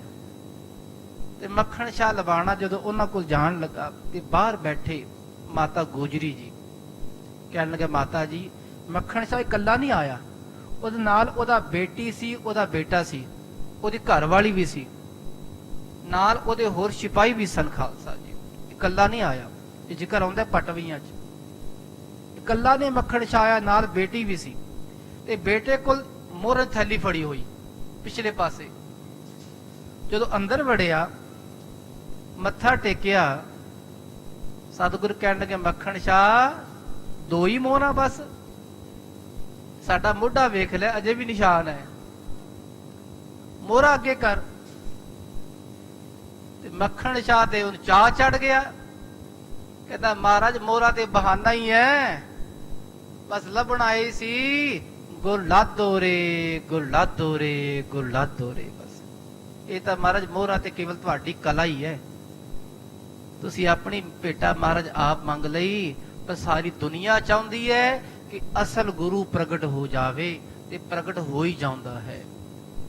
ਖਾਲਸਾ ਜੀ ਅਸਲ ਕਦੀ ਛੁਪੀ ਨਹੀਂ ਰਹਿੰਦੀ, ਧਿਆਨ ਰੱਖਣਾ। ਨਕਲ ਅੱਜ ਕੱਲ ਬੜੀ ਫੈਲ ਗਈ ਹੈ ਤੇ ਫੈਲਦੀ ਵੀ ਰਹੇਗੀ, ਪਰ ਕੂੜ ਨਿਖੁੱਟੇ ਨਾਨਕਾ ਓੜਕ ਸੱਚ ਰਹੀ, ਸੱਚ ਨੇ ਪ੍ਰਗਟ ਹੋ ਹੀ ਜਾਣਾ ਹੈ। ਮੱਖਣ ਚਾ ਚੜ ਗਿਆ, ਬਾਹਰ ਆ ਗਿਆ, ਪੰਨਾ ਲੈ ਕੇ ਕਹਿਣ ਲੱਗਾ ਭਾਈ ਭਲੀਏ ਸੰਗਤੇ ਗੁਰਲਾਦੋ ਰੇ ਗੁਰਲਾਦੋ ਰੇ ਗੁਰਲਾਦੋ ਰੇ। ਅਸਲ ਗੁਰੂ ਲੱਭ ਗਿਆ ਖਾਲਸਾ ਜੀ। ਇਹ ਮੱਖਣ ਸ਼ਾਹ ਨੇ ਪ੍ਰਗਟ ਕੀਤਾ। ਤੇ ਖਾਲਸਾ ਜਦੋਂ ਮਹਾਰਾਜ ਜੀ ਪ੍ਰਗਟ ਹੋਏ, ਧੀਰਮਲ ਨੂੰ ਗੁੱਸਾ ਆ ਗਿਆ, ਉਹਨੇ ਆਪਣੇ ਸੀਹੇ ਮਸੰਦ ਰਾਹੀਂ ਗੋਲੀ ਚਲਵਾਤੀ ਮਹਾਰਾਜ ਜੀ ਉੱਤੇ, ਤੇ ਗੋਲੀ ਇੱਥੋਂ ਲੰਘ ਕੇ ਨਾਲ ਲੰਘ ਗਈ। ਸਤਿਗੁਰ ਨੇ ਗੁੱਸਾ ਨਹੀਂ ਕੀਤਾ। ਇਹ ਹਨ ਤੇਗ ਬਹਾਦਰ ਜੀ। ਕੀ ਆਖਿਆ? ਭਲੇ ਧੀਰਮਲ ਭਲੇ, ਭਲੇ ਧੀਰਮਲ ਭਲੇ, ਭਲੇ ਧੀਰਮਲ ਭਲੇ। ਧੀਰਮਲ ਤੇਰਾ ਭਲਾ ਹੋਵੇ। ਇਹਨੂੰ ਕਹਿੰਦੇ ਸਹਿਜ ਅਵਸਥਾ ਵਾਲੇ ਗੁਰੂ ਤੇਗ ਬਹਾਦਰ ਮਹਾਰਾਜ। ਖਾਲਸਾ ਜੀ ਐਸੇ ਪ੍ਰਕਾਸ਼ ਰੂਪ ਜਿਨ੍ਹਾਂ ਦੀ ਬਾਣੀ ਵਿੱਚ 116 ਸ਼ਬਦ ਹਨ ਮਹਾਰਾਜ ਜੀ ਦੇ। ਸਾਰੀ ਬਾਣੀ ਵਿੱਚ ਰੱਬ ਦੀ ਵਡਿਆਈ ਕੀਤੀ ਹੈ। ਦੇਖੋ, ਏ ਮਨ ਰਾਮ ਸਿਉ ਕਰ ਪ੍ਰੀਤ, ਸਰਵਣ ਗੋਬਿੰਦ ਗੁਣ ਸੁਨੋ ਅਰ ਗਾਓ ਰਸਨਾ ਗੀਤ। ਬਾਣੀ ਪੜ੍ਹ ਕੇ ਤਾਂ ਵੇਖਣਾ ਬੜੀ ਸੁਖੈਨ ਬਾਣੀ ਹੈ। ਇਹਨਾਂ ਦੀ ਬਾਣੀ 'ਚ ਕੋਈ ਫਾਰਸੀ ਦਾ ਸ਼ਬਦ ਨਹੀਂ ਹੈ ਖਾਲਸਾ ਜੀ, ਕੋਈ ਫਾਰਸੀ ਦਾ ਸ਼ਬਦ ਹੈ ਹੀ ਨਹੀਂ। ਆਮ ਸਾਧ ਭਾਸ਼ਾ ਵਰਤੀ ਮਹਾਰਾਜ ਨੇ। ਕੋਈ ਵੀ ਸ਼ਬਦ ਪੜ੍ਹ ਲੋ, ਜੋ ਨਰ ਦੁਖ ਮੈਂ ਦੁਖ ਨਹੀਂ ਮਾਨੈ, ਸੁਖ ਸਨੇਹੋ ਅਰ ਭੈ ਨਹੀਂ ਜਾਕੈ, ਕੰਚਨ ਮਾਟੀ ਮਾਨੈ, ਨਹਿ ਨਿੰਦਿਆ ਨਹਿ ਉਸਤਤ ਜਾਕੈ, ਲੋ ਮੋਹ ਅਭਿਮਾਨਾ, ਹਰਖ ਸੋਗ ਤੇ ਰਹਿ ਨਿਆਰੋ, ਨਾਹੇ ਮਾਨ ਅਪਮਾਨਾ, ਆਸਾ ਮਨਸਾ ਸਗਲ ਤਿਆਗੈ, ਜਗ ਤੇ ਰਹਿ ਨਿਰਾਸਾ, ਕਾਮ ਕ੍ਰੋਧ ਜਿਹ ਪਰਸੈ ਨਾਹਨ, ਤਿਹ ਘਟ ਬ੍ਰਹਮ ਨਿਵਾਸਾ। ਉਹਦੇ ਹਿਰਦੇ 'ਚ ਰੱਬ ਦਾ ਵਾਸਾ ਹੈ। ਪਰ ਬਖਸ਼ਿਸ਼ ਕਦੋਂ ਹੁੰਦੀ ਹੈ? ਗੁਰ ਕਿਰਪਾ ਜੇ ਨਰ ਕੋ ਕੀਨੀ, ਤਿਹ ਇਹ ਜੁਗਤ ਪਛਾਨੀ, ਨਾਨਕ ਲੀਨ ਭਇਓ ਗੋਬਿੰਦ ਸਿਉ, ਜੋ ਪਾਨੀ ਸੰਗ ਪਾਨੀ। ਤੇ ਲੀਨ ਦਾ ਤਾਂ ਮਰਨਾ ਨਹੀਂ ਹੈ। ਅਸੀਂ ਤਾਂ ਸ਼ਬਦੇ ਮਰ ਗਿਆ, ਲੀਨ ਅਰਥ ਬਿਲਕੁਲ ਸਮਾ ਗਿਆ। ਉਹਦੀ ਸੁਰਤੀ ਸ਼ਬਦ ਵਿੱਚ ਜਿਹਦੇ ਜੁੜ ਜਾਵੇ ਉਹਨੂੰ ਕਹਿੰਦੇ ਲੀਨ ਹੋ ਜਾਣਾ। ਗੁਰ ਕਿਰਪਾ ਜੇ ਨਰ ਕੋ ਕੀਨੀ, ਜਿਸ ਆਮ ਜੀਵ ਤੇ ਵੀ ਮਹਾਰਾਜ ਨੇ ਕਿਰਪਾ ਕੀਤੀ, ਉਹਦੀ ਅਵਸਥਾ ਐਸੀ ਬਣੀ ਜੋ ਮਹਾਰਾਜ ਜੀ ਨੇ ਬਿਆਨ ਕੀਤੀ। ਖਾਲਸਾ ਜੀਓ, ਐਸੇ ਗੁਰੂ ਤੇਗ ਬਹਾਦਰ ਮਹਾਰਾਜ ਜਿਨ੍ਹਾਂ ਨੂੰ ਕੋਟ ਕੋਟ ਪ੍ਰਣਾਮ ਕਰੀਏ। ਸਾਨੂੰ ਇਹੀ ਸਿਖਾਇਆ ਮਹਾਰਾਜ ਜੀ ਨੇ, ਜਗ ਰਚਨਾ ਸਭ ਝੂਠ ਹੈ, ਜਾਨ ਲਿਹੋ ਰੇ ਮੀਰ, ਕਹਿ ਨਾਨਕ ਥਿਰ ਨਾ ਰਹੈ, ਜੋ ਬਾਲੂ ਕੀ ਭੀਤ, ਰਾਮ ਗਇਓ ਰਾਵਨ ਗਇਓ, ਜਾਕੋ ਬਹੁ ਪਰਵਾਰ, ਕਹੋ ਨਾਨਕ ਥਿਰ ਕਛ ਨਹੀਂ, ਸੁਪਨੇ ਜਿਉ ਸੰਸਾਰ। ਕਿੱਥੇ ਕੁਛ ਨਹੀਂ ਪਾਈ। ਹੁਣ ਇੱਥੇ ਮਹਾਰਾਜ ਨੇ ਇਹ ਨਹੀਂ ਬਿਆਨ ਕੀਤਾ ਵੀ ਦੁਨੀਆ ਝੂਠ ਹੈ, ਸੱਚ ਵੀ ਦੁਨੀਆ ਦੇ ਵਿੱਚ ਹੈ ਖਾਲਸਾ ਜੀ। ਪਰ ਸੱਚ ਵੇਖਣ ਦੀ ਲੋੜ ਹੈ। ਬਸ ਦੁਨੀਆ ਹੈ ਸੱਚ, ਪਰ ਉਤਲਾ ਜਿਹੜਾ ਪਸਾਰਾ ਹੈ ਭਰਮਮਈ ਪਸਾਰਾ, ਪਰਪੰਚਮਈ ਪਸਾਰਾ, ਇਹ ਹੈ ਝੂਠ ਤੇ ਇਹਨੇ ਰਹਿਣਾ ਨਹੀਂ। ਨਾਮ ਰਹਿਓ ਸਾਧੂ ਰਹਿਓ, ਰਹਿਓ ਗੁਰ ਗੋਬਿੰਦ, ਕਹੋ ਨਾਨਕ ਇਹ ਜਗਤ ਮੈਂ ਕਿਨ ਜਪਿਓ ਗੁਰਮੰਤ। ਐਸੇ ਗੁਰੂ ਤੇਗ ਬਹਾਦਰ ਮਹਾਰਾਜ ਖਾਲਸਾ ਜੀ ਇਹਨਾਂ ਬਾਰੇ ਪਹਿਲਾਂ ਹੀ ਜ਼ਿਕਰ ਕੀਤਾ ਹੈ ਗੁਰੂ ਗ੍ਰੰਥ ਸਾਹਿਬ ਵਿੱਚ। ਜਦੋਂ ਭਾਈ ਸਾਹਿਬ ਜੀ ਬਾਣੀ ਲਿਖ ਰਹੇ ਸਨ, ਭਾਈ ਗੁਰਦਾਸ ਜੀ, ਤੇ ਕੁਛ ਪੱਤਰੇ ਖਾਲੀ ਛਡਵਾਤੇ ਮਹਾਰਾਜ ਨੇ ਪੰਜਵੇਂ ਪਾਤਸ਼ਾਹ ਜੀ। ਅੱਗੇ ਜ਼ਿਕਰ ਆਵੇਗਾ। ਭਾਈ ਸਾਹਿਬ ਕਹਿਣ ਲੱਗੇ ਮਹਾਰਾਜ ਪੱਤਰੇ ਖਾਲੀ ਕਿਉਂ ਛਡਾਏ ਆਪ ਜੀ ਨੇ? ਸਤਿਗੁਰੂ ਕਹਿਣ ਲੱਗੇ ਕੋਈ ਰੱਬੀ ਮਹਾਂਪੁਰਸ਼ ਆਵੇਗਾ, ਇੱਥੇ ਉਹਦੀ ਬਾਣੀ ਦਰਜ ਹੋਣੀ ਹੈ। ਤੇ ਫਿਰ ਗੁਰੂ ਗੋਬਿੰਦ ਸਿੰਘ ਮਹਾਰਾਜ ਜੀ ਨੇ ਤਲਵੰਡੀ ਸਾਬੋ ਉੱਥੇ ਮਹਾਰਾਜ ਦੀ ਬਾਣੀ ਦਰਜ ਕਰਾਈ ਸਾਰੀ। ਕਲਗੀਧਰ ਪਾਤਸ਼ਾਹ ਨੇ 1706 ਈਸਵੀ ਨੂੰ ਖਾਲਸਾ ਜੀ 116 ਸ਼ਬਦ 57 ਸ਼ਲੋਕ ਤੇ 59 ਸ਼ਬਦ ਮਹਾਰਾਜ ਜੀ ਦੇ ਦਰਜ ਕੀਤੇ ਗੁਰੂ ਗ੍ਰੰਥ ਸਾਹਿਬ। ਉਹਨੂੰ ਕਹਿੰਦੇ ਸੰਪੂਰਨਤਾ ਦਿਵਸ। ਇਹ ਬਾਣੀ ਪੂਰੀ ਹੋਈ, ਫਿਰ ਸੰਪੂਰਨ ਹੋਇਆ ਗ੍ਰੰਥ ਸਾਹਿਬ ਖਾਲਸਾ ਜੀ। ਤੇ ਐਸੇ ਗੁਰੂ ਤੇਗ ਬਹਾਦਰ ਮਹਾਰਾਜ ਜੀ ਨੂੰ ਕੋਟ ਕੋਟ ਪ੍ਰਣਾਮ ਕਰੀਏ। ਇੱਕ ਹੋਰ ਵਿਚਾਰ ਦੇਖੋ, ਜਿੱਥੇ ਮਹਾਰਾਜ ਨੇ ਰੱਬ ਨਾਲ ਜੋੜਿਆ ਨਾ, ਉਹਨੇ ਦੁਨੀਆ ਦਾ ਭਲਾ ਵੀ ਕੀਤਾ ਹੈ। ਜਿੱਥੇ ਜਿੱਥੇ ਮਹਾਰਾਜ ਰਹੇ ਉੱਥੇ ਖੂਹ ਲਵਾਤੇ, ਸਰੋਵਰ ਬਣਵਾਤੇ, ਬਾਗ ਲਵਾਤੇ ਮਹਾਰਾਜ ਨੇ। ਬੜੇ ਖੂਹ ਲਵਾਏ ਮਹਾਰਾਜ ਨੇ, ਬੜੇ ਬਾਗ ਲਵਾਏ ਮਹਾਰਾਜ ਨੇ। ਜਿੱਥੇ ਮਹਾਰਾਜ ਕਹਿੰਦੇ ਨੇ ਲੈ ਭਾਈ ਇਹ ਸਿੱਖਾ ਇਹ ਖੂਹ ਲਵਾ ਦੇ ਪਾਣੀ ਲਈ, ਗਰੀਬਾਂ ਲਈ ਪਾਣੀ ਲਵਾ ਦੇ। ਪਾਣੀ ਦੀ ਘਾਟ ਸੀ ਨਾ, ਕਿ ਇਹ ਵੀ ਹੁੰਦਾ ਸੀ ਉਦੋਂ ਕਿ ਜਿਹੜੇ ਉੱਚੀ ਜਾਤੀ ਦੇ ਬ੍ਰਾਹਮਣ ਆਦਿਕ ਉਹ ਨੀਵਿਆਂ ਨੂੰ ਪਾਣੀ ਪੀਣ ਦਿੰਦੇ ਸੀ ਆਪਣੇ ਖੂਹਾਂ ਤੋਂ। ਤੇ ਮਹਾਰਾਜ ਨੇ ਕਿਹਾ ਸਭ ਦੀ ਸਾਂਝਾ ਖੂਹ ਲਵਾਓ, ਇੱਥੇ ਸਾਰੇ ਸਾਂਝੇ ਖੂਹ ਤੋਂ ਪੀਣ, ਇਹ ਸਾਂਝੀ ਬਾਣੀ ਤੋਂ ਸਾਰੇ ਆਤਮ ਰਸ ਪ੍ਰਾਪਤ ਕਰਨ। ਜਿਵੇਂ ਖੂਹਾਂ ਤੋਂ ਸਾਰੇ ਸਾਂਝਾ ਪਾਣੀ ਪੀਣਗੇ, ਇਸੇ ਤਰ੍ਹਾਂ ਗੁਰੂ ਗ੍ਰੰਥ ਸਾਹਿਬ ਦੀ ਬਾਣੀ ਵਿੱਚੋਂ ਸਭ ਸਾਂਝੇ ਰਸ ਪ੍ਰਾਪਤ ਕਰਨਗੇ ਖਾਲਸਾ ਜੀ। ਐਸੇ ਗੁਰੂ ਤੇਗ ਬਹਾਦਰ ਮਹਾਰਾਜ ਜੀ ਦਾ ਪ੍ਰਕਾਸ਼ ਦਿਹਾੜਾ ਔਰ ਬੜੇ ਕੋਤਕ ਮਹਾਰਾਜ ਜੀ ਦੇ। ਪਰ ਸਮਾਂ ਲਿਹਾਜ਼ ਨਹੀਂ ਸਾਨੂੰ ਕਰ ਰਿਹਾ, ਤੁਰੀ ਜਾ ਰਿਹਾ, ਤੁਰੀ ਜਾ ਰਿਹਾ। ਵੀ ਸੋਚਦੇ ਹੋਣੇ ਬਾਬਾ ਛੱਡਦਾ ਹੀ ਨਹੀਂ। ਗੁਰੂ ਕੀ ਇਤਿਹਾਸ ਦੀ ਕਥਾ ਵੀ ਕਰਨੀ, ਇਸ ਕਰਕੇ ਖਾਲਸਾ ਦੋਵੇਂ ਸਾਂਝੇ ਰਸ ਬਰਾਬਰ ਸਭ ਨੇ ਰੱਖਣੇ ਪੈਂਦੇ ਹਨ। ਅੱਜ ਦਾ ਮਹਾਰਾਜ ਦਾ ਪ੍ਰਕਾਸ਼ ਜਿੱਥੇ ਬੈਠੇ ਆ ਨਾ, ਅੱਜ ਉਹਨਾਂ ਦਾ ਪਾਵਨ ਸਥਾਨ ਹੈ। ਤਾਂ ਥੋੜਾ ਜਿਹਾ ਸਮਾਂ ਜ਼ਿਆਦਾ ਲੈਣਾ ਪੈ ਰਿਹਾ ਕਿ ਜਿਸ ਅਸਾਨ ਤੁਸੀਂ ਛਕ ਰਹੇ ਆ ਜਲ ਪਾਣੀ, ਆਪਣੇ ਗੁਰੂ ਦੀ ਵਡਿਆਈ ਤਾਂ ਕਰਨੀ ਹੈ। ਗੁਰ ਕੀਰਤ ਅਪਰੋਖ ਕਰੇ, ਇੱਕ ਕਵੀ ਦੀ ਇਹ ਪੰਕਤੀ ਹੈ, ਆਪਣੇ ਗੁਰੂ ਦੀ ਵਡਿਆਈ ਗੁਰੂ ਦੇ ਸਾਹਮਣੇ ਕਰੀ ਜਾਵੇ, ਕਰੀ ਜਾਵੇ। ਮਹਾਰਾਜ ਧੰਨ ਗੁਰੂ ਤੇਗ ਬਹਾਦਰ, ਧੰਨ ਗੁਰੂ ਤੇਗ ਬਹਾਦਰ ਵਡਿਆਈ ਕਰੋਗੇ ਤਾਂ ਹੀ ਕੁਝ ਰਸ ਮਿਲੇਗਾ ਭਾਈ, ਤਾਂ ਹੀ ਅੰਦਰ ਰਸ ਆਵੇਗਾ, ਨੌ ਨਿਧੀਆਂ ਆਉਣਗੀਆਂ ਤੇ ਹਰ ਥਾਂ ਮਹਾਰਾਜ ਸਹਾਇਤਾ ਕਰਨਗੇ। ਐਸੇ ਬਖਸ਼ਿਸ਼ ਕਰਨ ਮਹਾਰਾਜ। ਫਿਰ ਇਸ ਖਾਲਸੇ ਪੰਥ ਨੂੰ ਬਹੁਤ ਵਧਾਈਆਂ ਹੋਣ। ਆਓ, ਉਹਨਾਂ ਦਾ ਸਰੂਪ ਹੀ ਹੈ, ਵੱਖਰਾ ਜੋਤ ਨਹੀਂ ਹੈ। ਜੋਤ ਉਹੀ ਜੋਤ ਪੰਜਵੇਂ ਪਾਤਸ਼ਾਹ ਦੀ। ਕਿਵੇਂ ਮਹਾਰਾਜ ਕੌਤਕ ਵਰਤਾ ਰਹੇ ਹਨ, ਜੋ ਪਿਛਲੇ ਪ੍ਰਕਰਣਾਂ 'ਚ ਆਪ ਜੀ ਨੇ ਸ਼ਰਵਣ ਕੀਤਾ ਹੈ ਖਾਲਸਾ ਜੀਓ। ਗੁਰੂ ਹਰਗੋਬਿੰਦ ਸਾਹਿਬ ਨੂੰ ਭਾਵੇਂ ਕੋਈ ਤਾਪ ਵੀ ਆ ਗਿਆ, ਪਰ ਮਹਾਰਾਜ ਨੇ ਕੋਈ ਟੂਣਾ ਟਾਣਾ ਨਹੀਂ ਕਰਵਾਇਆ, ਬਾਣੀ ਦਾ ਜਾਪ ਹੀ ਕੀਤਾ। ਮੂਲ ਮੰਤਰ ਦਾ ਜਾਪ ਕਰਦੇ ਰਹੇ ਮਹਾਰਾਜ, ਬਾਣੀ ਦਾ ਜਾਪ ਕਰਦੇ ਰਹੇ ਮਹਾਰਾਜ ਨੇ। ਸਾਰੇ ਤਾਪ ਮਹਾਰਾਜ ਨੇ ਪਰਮੇਸ਼ਰ ਨੇ ਆਪੇ ਦੂਰ ਕਰਤੇ। ਤੇ ਕਿਵੇਂ ਗੁਰੂ ਅਰਜਨ ਦੇਵ ਮਹਾਰਾਜ ਹੁਣ ਖਾਲਸਾ ਜੀ ਗੁਰੂ ਗ੍ਰੰਥ ਸਾਹਿਬ ਦੀ ਰਚਨਾ ਕਰਨ ਤੋਂ ਪਹਿਲਾਂ ਉਹਦੀ ਸੰਪਾਦਨਾ ਕਰਨੀ ਹੈ, ਤੇ ਮਹਾਰਾਜ ਥਾਂ ਥਾਂ ਤੋਂ ਬਾਣੀ ਮੰਗਵਾ ਰਹੇ ਹਨ। ਆਓ ਸਿੰਗਲਾ ਦੀਪ ਤੋਂ ਮਹਾਰਾਜ ਕਿਵੇਂ ਇਹ ਪੋਥੀਆਂ ਮੰਗਵਾਣਗੇ, ਇਸ ਕਥਾ ਨੂੰ ਸਰਵਣ ਕਰਨ ਲਈ ਸਾਰੇ ਗੁਰੂ ਕੇ ਪਿਆਰੇ ਸ਼ਰਧਾ ਸਤਿਕਾਰ ਨਾਲ ਆਪਣੀ ਸੁਰਤੀ ਬਿਰਤੀ ਕਾਗਰ ਕਰੋ ਅਤੇ ਉਚਾਰਨ ਕਰੋ ਜੀ। ਸਤਨਾਮ ਸ੍ਰੀ ਵਾਹਿਗੁਰੂ ਸਾਹਿਬ ਜੀ, ਸਤਨਾਮ ਸ੍ਰੀ ਵਾਹਿਗੁਰੂ ਸਾਹਿਬ ਜੀ। ਕੋਹਰਾ ਪੈੜਾ ਮੋਖਾ ਸਿੱਖ ਹੋਤੋ, ਸ੍ਰੀ ਸਤਿਗੁਰ ਕੇ ਪਾਸ।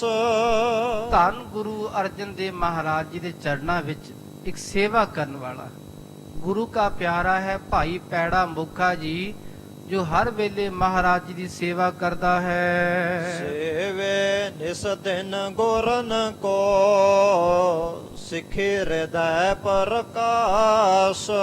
ਦਿਨ ਰਾਤ ਗੁਰੂ ਚਰਨਾਂ ਦੀ ਸੇਵਾ ਕਰਦਾ ਹੈ, ਜਿਹਦੇ ਹਿਰਦੇ ਵਿੱਚ ਸਿੱਖੀ ਦਾ ਪ੍ਰਕਾਸ਼ ਹੈ। ਸਿੱਖੀ ਇੱਕ ਬਾਹਰੀ ਲਿਬਾਸ ਨਹੀਂ ਖਾਲਸਾ ਜੀਓ, ਇੱਕ ਅੰਦਰੂਨੀ ਰਸ ਹੈ, ਇੱਕ ਸ਼ਰਧਾ ਭਾਵਨਾ ਹੈ, ਇੱਕ ਗੁਰੂ ਦਾ ਸਿਮਰਨ ਹੈ, ਤੇ ਭਾਈ ਸਾਹਿਬ ਦੇ ਅੰਦਰ ਇਹ ਸਾਰੀ ਭਾਵਨਾ ਹੈ। ਜੋ ਪਏ ਪੰਡਤ ਕੰਸੀ ਤੇ ਇੱਕ ਆਵਾ। ਗੁਰੂ ਅਰਜਨ ਦੇਵ ਮਹਾਰਾਜ ਜੀ ਕੋਲ ਇੱਕ ਪੰਡਤ ਕਾਂਸ਼ੀ ਤੋਂ ਚੱਲ ਕੇ ਆਇਆ। ਸ੍ਰੀ ਅਰਜਨ ਸੋ ਪਾਸ ਟਿਕਾਵਾ।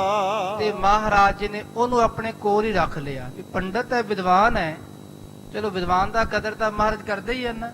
ਸਾਰੇ ਗੁਰੂ ਸਾਹਿਬਾਨ ਨੇ ਕਦਰ ਕੀਤੀ ਵਿਦਵਾਨਾਂ ਦੀ, ਪਰ ਜਿਹੜਾ ਪਖੰਡੀ ਹੈ ਮਹਾਰਾਜ ਨੂੰ ਦੂਰ ਕੀਤਾ, ਪਰੇ ਹਟ ਜਾ ਤੂੰ। ਜਿਹੜਾ ਸ਼ਰਧਾ ਵਾਲਾ ਹੈ ਉਹਨੂੰ ਮਹਾਰਾਜ ਆਪਣੇ ਕੋਲ ਰੱਖਿਆ। ਤੇ ਐਸਾ ਪੰਡਤ ਵਿਦਵਾਨ ਸੀ, ਉਹਨੂੰ ਮਹਾਰਾਜ ਨੇ ਆਪਣੇ ਕੋਲ ਹੀ ਰੱਖਿਆ ਹੈ। ਕਰ ਹੈ ਕਾਮਨਾ ਵਿਪਰ ਬਸਾਲਾ। ਤੇ ਇਸ ਵਿਪਰ ਦੇ ਮਨ ਵਿੱਚ ਬਹੁਤ ਜ਼ਿਆਦਾ ਕਾਮਨਾ ਹੈ, ਇੱਛਾ ਹੈ। ਕਰੋ ਸੁਨਾਵਨ ਕਥਾ ਰਸਾਲਾ। ਤੇ ਇਹ ਚਾਹੁੰਦਾ ਹੈ ਕਿ ਮੈਂ ਰਸ ਵਾਲੀ ਕਥਾ ਮਹਾਰਾਜ ਜੀ ਨੂੰ ਸੁਣਾਵਾਂ। ਪਾਛੇ ਦਛਨਾ ਲੇਵੋ ਮੋਖ। ਤੇ ਕਥਾ ਸੁਣਾ ਕੇ ਮੈਂ ਦਕਸ਼ਨਾ ਵੀ ਲਵਾਂ।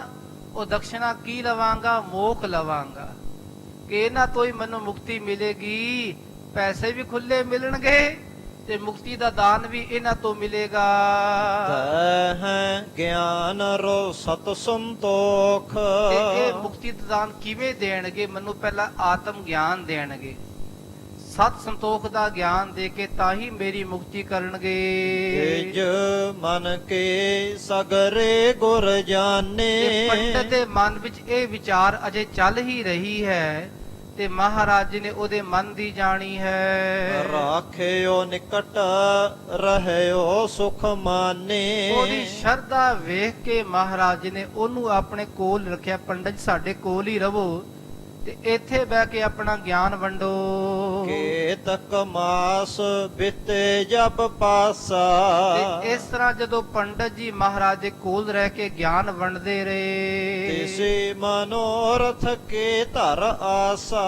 ਇਹਦੇ ਮਨ ਵਿੱਚ ਉਹੀ ਮਨੋਰਥ ਹੈ ਕਿ ਮੇਰੇ ਮਨ ਵਿੱਚ ਸਤ ਵੀ ਆ ਜਾਵੇ, ਸੰਤੋਖ ਵੀ ਆ ਜਾਵੇ, ਆਤਮ ਗਿਆਨ ਵੀ ਆ ਜਾਵੇ, ਮੇਰੀ ਮੁਕਤੀ ਵੀ ਹੋ ਜਾਵੇ।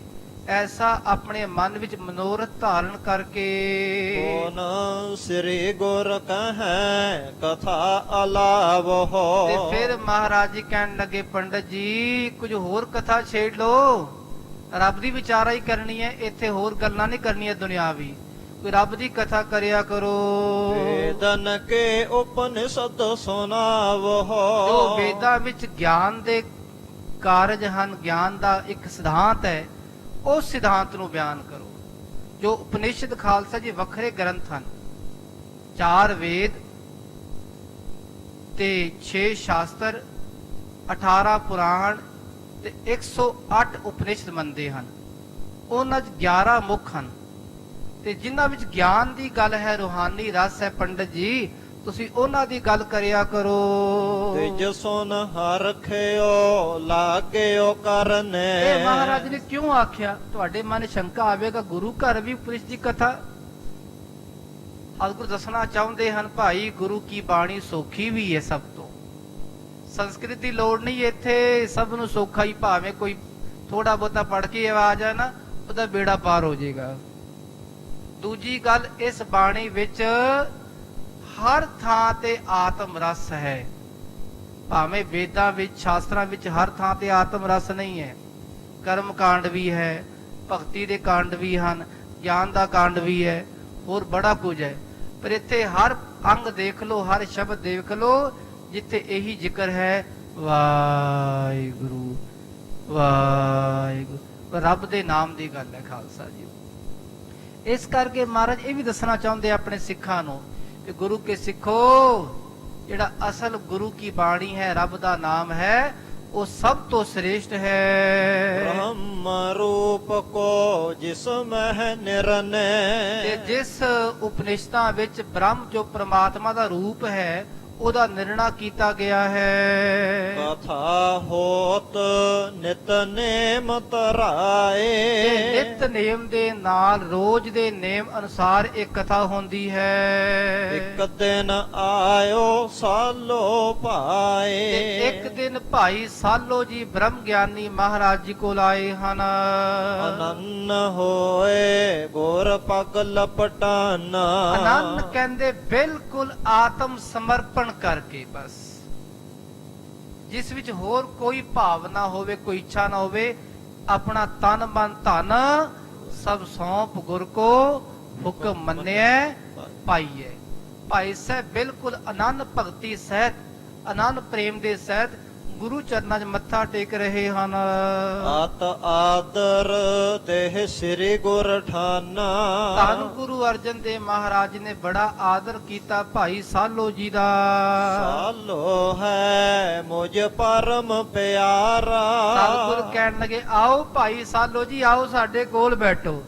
ਇਹ ਸਾਲੋ ਮੇਰਾ ਬੜਾ ਪਿਆਰਾ ਭਗਤ ਹੈ, ਮੇਰਾ ਪਿਆਰਾ ਗੁਰੂ ਕਾ ਸਿੱਖ ਹੈ। ਅਨੰਨ ਭਗਤ ਗੁਰ ਮੁਖੋਂ ਉਚਾਰਾ, ਸਤਿਗੁਰ ਮਹਾਰਾਜ ਨੇ ਆਪਣੇ ਮੁਖ ਤੋਂ ਬਚਨ ਕਿਹਾ, ਇਹ ਭਾਈ ਸਾਲੋ ਮੇਰਾ ਅਨੰਨ ਭਗਤ ਹੈ, ਅਨੰਨ ਗੁਰੂ ਕਾ ਸਿੱਖ ਹੈ, ਇਹ ਧਨ ਹੈ ਭਾਈ ਸਾਲੋ ਜੀ। ਸੋਨ ਅਨੰਨ ਬਚ ਗੁਰ ਤੇ ਪੰਡਤ, ਜਦੋਂ ਪੰਡਤ ਜੀ ਨੇ ਸੁਣਿਆ ਕਿ ਸਾਲੋ ਜੀ ਆਨੰਦ ਸਿੱਖ ਹਨ, ਤੇ ਮੈਂ ਕੀ ਆ, ਫਿਰ ਝੁੰਗਾ ਮੁੰਗਾ ਹੀ ਆ। ਉਹ ਪੰਡਤ ਜੀ ਬੜੇ ਹੈਰਾਨ ਹੋਏ, ਗੁਰੂ ਸਾਹਿਬ ਜੀ ਇਹ ਕੀ ਕਹਿ ਰਹੇ ਹਨ? ਇਹ ਆਪਣੇ ਮੁਖ ਤੋਂ ਭਾਈ ਸਾਲੋ ਜੀ ਨੂੰ ਆਨੰਦ ਭਗਤ ਕਹਿ ਰਹੇ ਹਨ। ਹਮ ਹੈ ਅਨੰਨਤਾ ਕਿਉਂ ਨਹਿ ਮੰਡਤ, ਪੰਡਤ ਜੀ ਦੇ ਮਨ ਵਿੱਚ ਥੋੜਾ ਅਹੰਕਾਰ ਵੀ ਸੀ, ਪੜਿਆ ਲਿਖਿਆ ਸੀ, ਤੇ ਪੜੇ ਲਿਖੇ ਦੇ ਮਨ ਵਿੱਚ ਅਹੰਕਾਰ ਜ਼ਿਆਦਾ ਹੁੰਦਾ ਹੈ। ਖਾਲਸਾ ਜੀ, ਸ਼ਰਧਾ ਵਾਲੇ ਦੇ ਮਨ ਵਿੱਚ ਅਹੰਕਾਰ ਥੋੜਾ ਹੁੰਦਾ ਹੈ। ਜਿਵੇਂ ਜਿਵੇਂ ਸ਼ਰਧਾ ਵਧੇਗੀ, ਅਹੰਕਾਰ ਖਤਮ ਹੋਈ ਜਾਵੇਗਾ ਗੁਰੂ ਦੀ ਬਖਸ਼ਿਸ਼ ਨਾਲ, ਆਪਣੇ ਆਪ ਨਹੀਂ।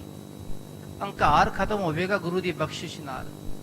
ਉਹ ਪੰਡਤ ਜੀ ਦੇ ਮਨ ਵਿੱਚ ਅਹੰਕਾਰ ਸੀ ਵੀ ਅਸੀਂ ਰੋਜ਼ ਕਥਾ ਸੁਣਾਉਂਦੇ ਆ ਮਹਾਰਾਜ ਜੀ ਨੂੰ, ਅਸੀਂ ਰੋਜ਼ ਗਿਆਨ ਦੇ ਵਿਚਾਰਾਂ ਸੁਣਾਣੀਆਂ, ਹੋਰ ਗੱਲਾਂ ਕਰਨੀ ਰੱਬ ਦੀਆਂ, ਤੇ ਅਸੀਂ ਆਨੰਦ ਭਗਤ ਕਿਉਂ ਨਹੀਂ ਹਾਂ? ਵੇਦ ਸਿਧਾਂਤ ਕਥਾ ਜੋ ਸੁਨਾਵੈ, ਜੋ ਗਿਆਨ ਦਾ ਸਿਧਾਂਤ ਹੈ, ਅਸੀਂ ਰੋਜ਼ ਸੁਣਾਉਂਦੇ ਆ ਕਥਾ ਰਾਹੀਂ। ਹਮ ਕੋ ਨਹਿ ਅਨੰਨ ਮੁਖ ਗਾਵੈ, ਤੇ ਸਾਨੂੰ ਮਹਾਰਾਜ ਨੇ ਕਦੀ ਆਨੰਦ ਭਗਤ ਨਹੀਂ ਆਖਿਆ। ਅਸੀਂ ਰੋਜ਼ ਹੀ ਕਥਾ ਕਰਦੇ ਆ, ਸਾਨੂੰ ਰੱਬ ਨੇ ਕਦੀ ਆਖਿਆ ਹੀ ਨਹੀਂ ਵੀ ਆਨੰਦ ਭਗਤ ਹੈ। ਕਿਉਂ? ਵੀ ਇਹ ਤਾਂ ਹੰਕਾਰੀ ਹੈ, ਤਾਂ ਨਹੀਂ ਮਹਾਰਾਜ ਜੀ ਨੇ ਆਖਿਆ।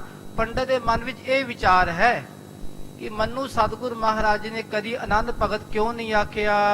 ਪੰਡਤ ਮਨ ਮਹਿ ਐਸ ਵਿਚਾਰੇ, ਜਦੋਂ ਪੰਡਤ ਜੀ ਨੇ ਆਪਣੇ ਮਨ ਵਿੱਚ ਇਸ ਤਰ੍ਹਾਂ ਦੀ ਵਿਚਾਰ ਕੀਤੀ ਹੈ, ਕਿਮ ਪਰਤਾਵਾ ਲਿਹੋ ਮਨ ਧਾਰੇ, ਅੰਦਰ ਸੋਚ ਰਿਹਾ ਹੈ ਕਿ ਕਿਵੇਂ ਮੈਂ ਪਰਖ ਕਰਾਂ ਕਿ ਮੈਂ ਆਨੰਦ ਨਹੀਂ ਆ ਤੇ ਇਹ ਆਨੰਦ ਹਨ। ਅਜੇ ਤੇ ਪੰਡਤ ਦੇ ਮਨ ਵਿੱਚ ਹੀ ਵਿਚਾਰ ਚੱਲਦੀ ਪਈ ਹੈ ਕਿ ਮੈਂ ਕਿਵੇਂ ਆਨੰਦ ਨਹੀਂ, ਗੁਰੂ ਕਾ ਸਿੱਖ ਨਹੀਂ, ਪਿਆਰਾ ਭਗਤ ਨਹੀਂ, ਤੇ ਕਿਵੇਂ ਭਾਈ ਸਾਲੋ ਜੀ ਬੜੇ ਪਿਆਰੇ ਹਨ ਮਹਾਰਾਜ ਜੀ ਦੇ। ਪੰਡਤ ਮਨ ਕੇ ਸਿਰ ਗੁਰ ਜਾਣੈ, ਧੰਨ ਗੁਰੂ ਅਰਜਨ ਦੇਵ ਮਹਾਰਾਜ ਘਟ ਘਟ ਕੇ ਅੰਤਰ ਕੀ ਜਾਣਤ, ਭਲੇ ਬੁਰੇ ਕੀ ਪੀਰ ਪਛਾਨਤ। ਇਹਨੂੰ ਕਹਿੰਦੇ ਅੰਤਰਜਾਮੀ ਸਤਿਗੁਰੂ। ਉਹਦੇ ਅੰਦਰ ਦੀ ਗੱਲ ਨੂੰ ਮਹਾਰਾਜ ਜੀ ਨੇ ਜਾਣਿਆ ਹੈ। ਸੁਨਨ ਕਥਾ ਨਿਤ ਉਤਮ ਠਾਨ, ਤੇ ਮਹਾਰਾਜ ਜੀ ਨੂੰ ਸ਼ੰਕਾ ਵੀ ਦੂਰ ਕਰਨਾ ਹੈ। ਰੋਜ਼ ਮਹਾਰਾਜ ਉਹਦੀ ਕਥਾ ਵੀ ਸੁਣ ਜਾਂਦੇ ਹਨ, ਤੇ ਉਦਮ ਵੀ ਸਤਿਗੁਰ ਜੀ ਕਰਦੇ ਹਨ। ਹੋਤੇ ਸਮੀਪ ਸੋ ਅਖਲ ਸੁਨਾਏ, ਜਿਹੜੀ ਪੰਡਤ ਜੀ ਕੋਲ ਪੋਥੀਆਂ ਸਨ ਖਾਲਸਾ ਜੀਓ, ਉਹ ਸਾਰੀ ਪੋਥੀਆਂ ਦਾ ਗਿਆਨ ਪੰਡਤ ਜੀ ਨੇ ਸੁਣਾ ਛੱਡਿਆ ਹੈ। ਹੋਰ ਬੁਝਿਓ ਆਗੇ ਸਮੁਦਾਏ, ਸਤਿਗੁਰੂ ਕਹਿਣ ਲੱਗੇ, ਪੰਡਤ ਜੀ ਅੱਗੇ ਕੀ ਸੁਣਾਓਗੇ ਹੁਣ? ਅਗਲੀ ਪੋਥੀਆਂ ਕਿੱਥੇ ਹਨ ਸਾਨੂੰ ਇਹ ਵੀ ਦੱਸ ਦੋ। ਸੋਭੇ ਕੀ ਜੈ ਹਮ ਹੋ ਸੁਨਾਵਨ। ਤੇ ਉਹ ਜਿਹੜਾ ਤੁਹਾਡੇ ਕੋਲ ਗਿਆਨ ਹੈ ਪੋਥੀਆਂ ਦਾ ਗਿਆਨ ਸਾਨੂੰ ਉਹ ਵੀ ਸੁਣਾ ਦੋ। ਵਿਪਰ ਭਨਿਓ ਪੁਸਤਕ ਇਸ ਥਾਵਨਾ। ਉਹ ਪੰਡਤ ਜੀ ਕਹਿਣ ਲੱਗੇ ਮਹਾਰਾਜ ਉਹ ਪੋਥੀਆਂ ਇਸ ਤਾਂ ਮੇਰੇ ਕੋਲ ਨਹੀਂ ਮਹਾਰਾਜ, ਇਸ ਥਾਵ ਨਾ, ਇਸ ਥਾਂ ਤੇ ਮਹਾਰਾਜ ਮੇਰੇ ਕੋਲ ਪੋਥੀਆਂ ਨਹੀਂ ਹੈ। ਸਦਨ ਹਮਾਰੇ ਸਭ ਲਿਖਵਾਏ। ਸਤਿਗੁਰ ਜੀ ਮੇਰੇ ਘਰ ਕਾਂਸ਼ੀ ਵਿੱਚ ਬੜੀ ਪੋਥੀਆਂ ਪਈਆਂ, ਮੈਂ ਆਪ ਲਿਖ ਲਿਖ ਕੇ ਮਹਾਰਾਜ ਪੋਥੀਆਂ ਰੱਖੀਆਂ ਹੋਈਆਂ ਹਨ। ਦੇਹੋ ਆਇਸ ਤੌਲੇ ਹੋ ਮੰਗਾਏ। ਇਹ ਸਤਿਗੁਰ ਜੀ ਆਪ ਜੀ ਆਗਿਆ ਦੇ ਦਵੋ ਤਾਂ ਪੋਥੀਆਂ ਮੈਂ ਮੰਗਵਾ ਲੈਣਾ ਹਾਂ। ਸਤਿਗੁਰ ਕਹਿਓ ਅਨਾਵ ਹੋ ਸਾਰੇ। ਸਤਿਗੁਰ ਕਹਿਣ ਲੱਗੇ ਠੀਕ ਹੈ ਪੰਡਤ ਜੀ ਤੁਸੀਂ ਹੁਣੇ ਪੋਥੀਆਂ ਮੰਗਵਾਉਣ ਦੀ ਤਿਆਰੀ ਕਰੋ। ਉਪਨਿਸ਼ ਧਨ ਪੁਨ ਕਰੋ ਉਚਾਰੇ। ਤੇ ਫਿਰ ਜੋ ਗਿਆਨ ਦੀ ਵਿਚਾਰ ਹੈ, ਗਿਆਨ ਦੀਆਂ ਗੱਲਾਂ ਹਨ, ਉਹਦੀ ਵਿਚਾਰ ਤੁਸੀਂ ਖੁੱਲੀ ਕਰੋ। ਸੋਨ ਦਿਜ ਨਿਜ ਸੁਤ ਲੱਗਿਓ ਪਠਾਵਨ। ਤੇ ਗੁਰੂ ਸਾਹਿਬ ਤੋਂ ਇਹ ਹੁਕਮ ਲੈ ਕੇ ਉਸ ਪੰਡਤ ਨੇ ਕੀਤਾ ਕਿ ਆਪਣੇ ਪੁੱਤਰ ਨੂੰ ਤਿਆਰੀ ਕਰਿਆ। ਪੁੱਤਰ ਤੂੰ ਤਿਆਰ ਹੋ, ਛੇਤੀ ਪੋਥੀਆਂ ਲੈਣ ਜਾਣੀਆਂ ਆਪਣੇ ਘਰ ਹੀ। ਭਲੋ ਮਹੂਰਤ ਪਿਖ ਮਨ ਭਾਵਨ। ਤੇ ਪੰਡਤ ਜੀ ਨੇ ਚੰਗਾ ਮਹੂਰਤ ਕੱਢਿਆ ਵੀ ਅੱਜ ਬੁੱਧਵਾਰ ਹੈ, ਅੱਜ ਕੰਮ ਸ਼ੁੱਧ ਹੈ, ਅੱਜ ਮੰਗਲਵਾਰ ਹੈ, ਅੱਜ ਨਹੀਂ ਵਧੀਆ, ਅੱਜ ਸੋਮਵਾਰ ਹੈ, ਅੱਜ ਨਹੀਂ ਵਧੀਆ। ਉਹ ਚੰਗੀ ਤਰ੍ਹਾਂ ਲਗਨ ਸੋਧ ਕੇ ਅੱਜ ਕਿਹੜਾ ਦਿਹਾੜਾ ਹੈ, ਅੱਜ ਕਿਹੜਾ ਦਿਨ ਹੈ, ਕਿਹੜਾ ਵਾਰ ਵਧੀਆ ਹੈ, ਚੰਗੀ ਤਰ੍ਹਾਂ ਮਹੂਰਤ ਸੋਧ ਕੇ ਪੰਡਤ ਜੀ ਨੇ ਆਪਣੇ ਪੁੱਤਰ ਨੂੰ ਭੇਜਣ ਦੀ ਤਿਆਰੀ ਕੀਤੀ ਹੈ। ਪੂਜਾ ਕਰ ਗਣੇਸ਼ ਕੇ ਪਾਛੇ। ਤੇ ਪਹਿਲਾਂ ਤਾਂ ਪੂਜਾ ਕੀਤੀ ਖਾਲਸਾ ਜੀਓ ਕਿ ਚੰਗਾ ਮਹੂਰਤ ਸੋਧਿਆ ਤੇ ਗਣੇਸ਼ ਦੀ ਪੂਜਾ ਕਰਕੇ ਸਭ ਵਿਦ ਸੁਭ ਕਰ ਗਮਨਿਓ ਆਛੇ। ਉਸ ਤੋਂ ਬਾਅਦ ਚੰਗੀ ਤਰ੍ਹਾਂ ਸਾਰੀ ਪੂਜਾ ਸਮੱਗਰੀ ਤਿਆਰ ਕਰਕੇ ਪੂਜਾ ਕੀਤੀ। ਕਈ ਰੱਬਾਂ ਨੂੰ ਮਨਾ ਕੇ, ਕਦੀ ਗਣੇਸ਼ ਨੂੰ ਮਨਾਇਆ, ਕਦੀ ਕਾਲੀ ਮਾਤਾ ਨੂੰ ਮਨਾਇਆ, ਕਦੀ ਹੋਰ ਮਾਤਾ ਨੂੰ ਮਨਾਇਆ, ਸਭ ਨੂੰ ਮਨਾ ਕੇ ਫਿਰ ਆਪਣੇ ਪੁੱਤ ਨੂੰ ਭੇਜਣ ਤਿਆਰੀ ਕੀਤੀ ਹੈ। ਲੈ ਕਰ ਗੁਰ ਤੇ ਖਰਚ ਰੁਪੰਥ। ਤੇ ਸਾਰੀ ਤਿਆਰੀ ਕਰਕੇ ਨਾਲ ਖਰਚਾ ਵੀ ਲੈ ਕੇ ਜਾ ਰਹੇ ਹੈ। ਜੋ ਪੰਥ ਦਾ ਖਰਚਾ ਸੀ, ਰਸਤੇ ਵਿੱਚ ਖਰਚਾ ਆਉਣਾ ਹੈ, ਅੰਮ੍ਰਿਤਸਰ ਤੋਂ ਕਾਂਸ਼ੀ ਜਾਣਾ ਹੈ, ਕਿਤਨਾ ਖਰਚਾ ਆਣਾ ਹੈ, ਉਹ ਸਾਰਾ ਖਰਚਾ ਨਾਲ ਲੈ ਕੇ ਚੱਲਿਓ ਵਿਪਰ ਸੁਤ ਲੈ ਬੇ ਗ੍ਰੰਥ। ਤੇ ਇਸ ਪੰਡਤ ਜੀ ਦਾ ਪੁੱਤਰ ਗ੍ਰੰਥ ਲੈਣ ਵਾਸਤੇ ਆਪਣੇ ਘਰ ਜਾਣ ਲੱਗਾ ਹੈ। ਹਰ ਸਨਮੁਖ ਹੋਏ ਦਾਏ ਬਾਏ। ਜਦੋਂ ਆਪਣੇ ਘਰ ਤੋਂ ਬਾਹਰ ਹੀ ਨਿਕਲਿਆ ਖਾਲਸਾ ਜੀਓ, ਅੱਗੇ ਸੱਜੇ ਤੇ ਖੱਬੇ ਗਧੇ ਖੜੇ ਹਨ। ਆਖੋ ਸਤਨਾਮ। ਸ੍ਰੀ ਵਾਹਿਗੁਰੂ। ਗਧਾ ਕਹਿੰਦੇ ਖਰ, ਖਰ ਕਹਿੰਦੇ ਗਧੇ ਨੂੰ। ਦਾਏ ਬਾਏ ਸੱਜੇ ਖੱਬੇ ਉਹ ਗਧੇ ਖੜੇ ਹਨ। ਸ਼ਬਦ ਕਰਿਓ ਆਪ ਸਗਨ ਦਿਖਾਏ। ਗਧੇ ਦਾ ਕੰਮ ਕੀ ਹਿਣਕਣਾ ਹੀ ਹੈ, ਵਿਹਲਾ ਖੜਾ ਅਗਲਾ, ਤੇ ਵਿਹਲਾ ਬੰਦਾ ਤੇ ਬੋਲੀ ਜਾਂਦਾ ਹਮੇਸ਼ਾ। ਉਹ ਗਧਾ ਵਿਹਲਾ ਸੀ, ਉਹ ਹਿਣਕ ਪਿਆ। ਦੋਵੇਂ ਪਾਸੇ ਤੋਂ ਆਵਾਜ਼ ਆਈ ਗਧੇ ਦੇ ਹਿਣਕਣ ਦੀ। ਹਟ ਆਇਓ ਤਬ ਸਿਰ ਗੁਰ ਸੁਨਿਓ। ਤੇ ਪੰਡਤ ਜੀ ਵੀ ਵਾਪਸ ਆ ਗਏ। ਪੁੱਤਰ ਅੰਦਰ ਆ ਜਾ, ਫਟਾਫਟ ਬਾਹਰ ਨਾ ਜਾਈ ਹੁਣ। ਤੇ ਪੁੱਤਰ ਵੀ ਫਟਾਫਟ ਅੰਦਰ ਆ ਗਿਆ। ਪਿਤਾ ਜੀ ਮੈਂ ਨਹੀਂ ਜਾਣਾ ਹੁਣ, ਗਧਾ ਹਿਣਕ ਪਿਆ, ਲੱਗਦਾ ਅੱਗੇ ਅਪਸ਼ਗਨ ਹੈ। ਤੇ ਇਹ ਸੁਣ ਕੇ ਪੰਡਤ ਜੀ ਮਹਾਰਾਜ ਜੀ ਦੇ ਕੋਲ ਆ ਗਏ ਹਨ। ਵਿਪਰ ਬੋਲਾਏ ਬਾਕਬਰ ਭਨਿਓ। ਤੇ ਮਹਾਰਾਜ ਨੇ ਉਸ ਪੰਡਤ ਜੀ ਨੂੰ ਆਪਣੇ ਕੋਲ ਬੁਲਾਇਆ ਤੇ ਇਹ ਬਚਨ ਕਹਿਣ ਲੱਗੇ ਹਨ। ਭਗਤ ਅਨੰਨ ਕਹਾਵਤ ਪੰਡਤ। ਪੰਡਤ ਜੀ ਤੁਸੀਂ ਤਾਂ ਕਹਿੰਦੇ ਸੀ ਮੈਂ ਅਨੰਨ ਭਗਤ ਹਾਂ, ਆਪਣੇ ਆਪ ਨੂੰ ਕਹਾਉਂਦੇ ਹੋ ਕਿ ਮੈਂ ਅਨੰਨ ਕਿਉਂ ਨਹੀਂ ਆ। ਅਸਲ ਕਾਰਨ ਇਹ ਹੈ, ਹੁਣ ਸੁਣ ਲਵੋ। ਪੰਡਤ ਜੀ ਤੁਹਾਡੇ ਮਨ ਵਿੱਚ ਸੀ ਨਾ ਕਿ ਮੈਂ ਅਨੰਨ ਭਗਤ ਕਿਉਂ ਨਹੀਂ। ਤੁਸੀਂ ਆਪਣੇ ਆਪ ਨੂੰ ਇਹੀ ਕਹਿੰਦੇ ਹੋ ਕਿ ਮੈਂ ਰੋਜ਼ ਕਥਾ ਸੁਣਾਨਾ ਮਹਾਰਾਜ ਜੀ ਨੂੰ, ਮੇਰੇ ਕੋਲ ਇਤਨਾ ਗਿਆਨ ਹੈ, ਮੇਰੀ ਇਤਨੀ ਵਡਿਆਈ ਹੋ ਰਹੀ ਹੈ। ਪਰ ਗਿਆਨ ਵੱਖਰੀ ਗੱਲ ਹੈ ਤੇ ਭਗਤੀ ਵੱਖਰੀ ਗੱਲ ਹੈ ਪੰਡਤ ਜੀ। ਅਨੰਨ ਭਗਤ ਉਹਨੂੰ ਕਹਿੰਦੇ ਜਿਹੜਾ ਇੱਕ ਮਿਕ ਹੋਵੇ। ਅੱਗੇ ਦੱਸਣਗੇ ਮਹਾਰਾਜ ਅਨੰਨ ਭਗਤ ਕੌਣ ਹੁੰਦਾ ਹੈ।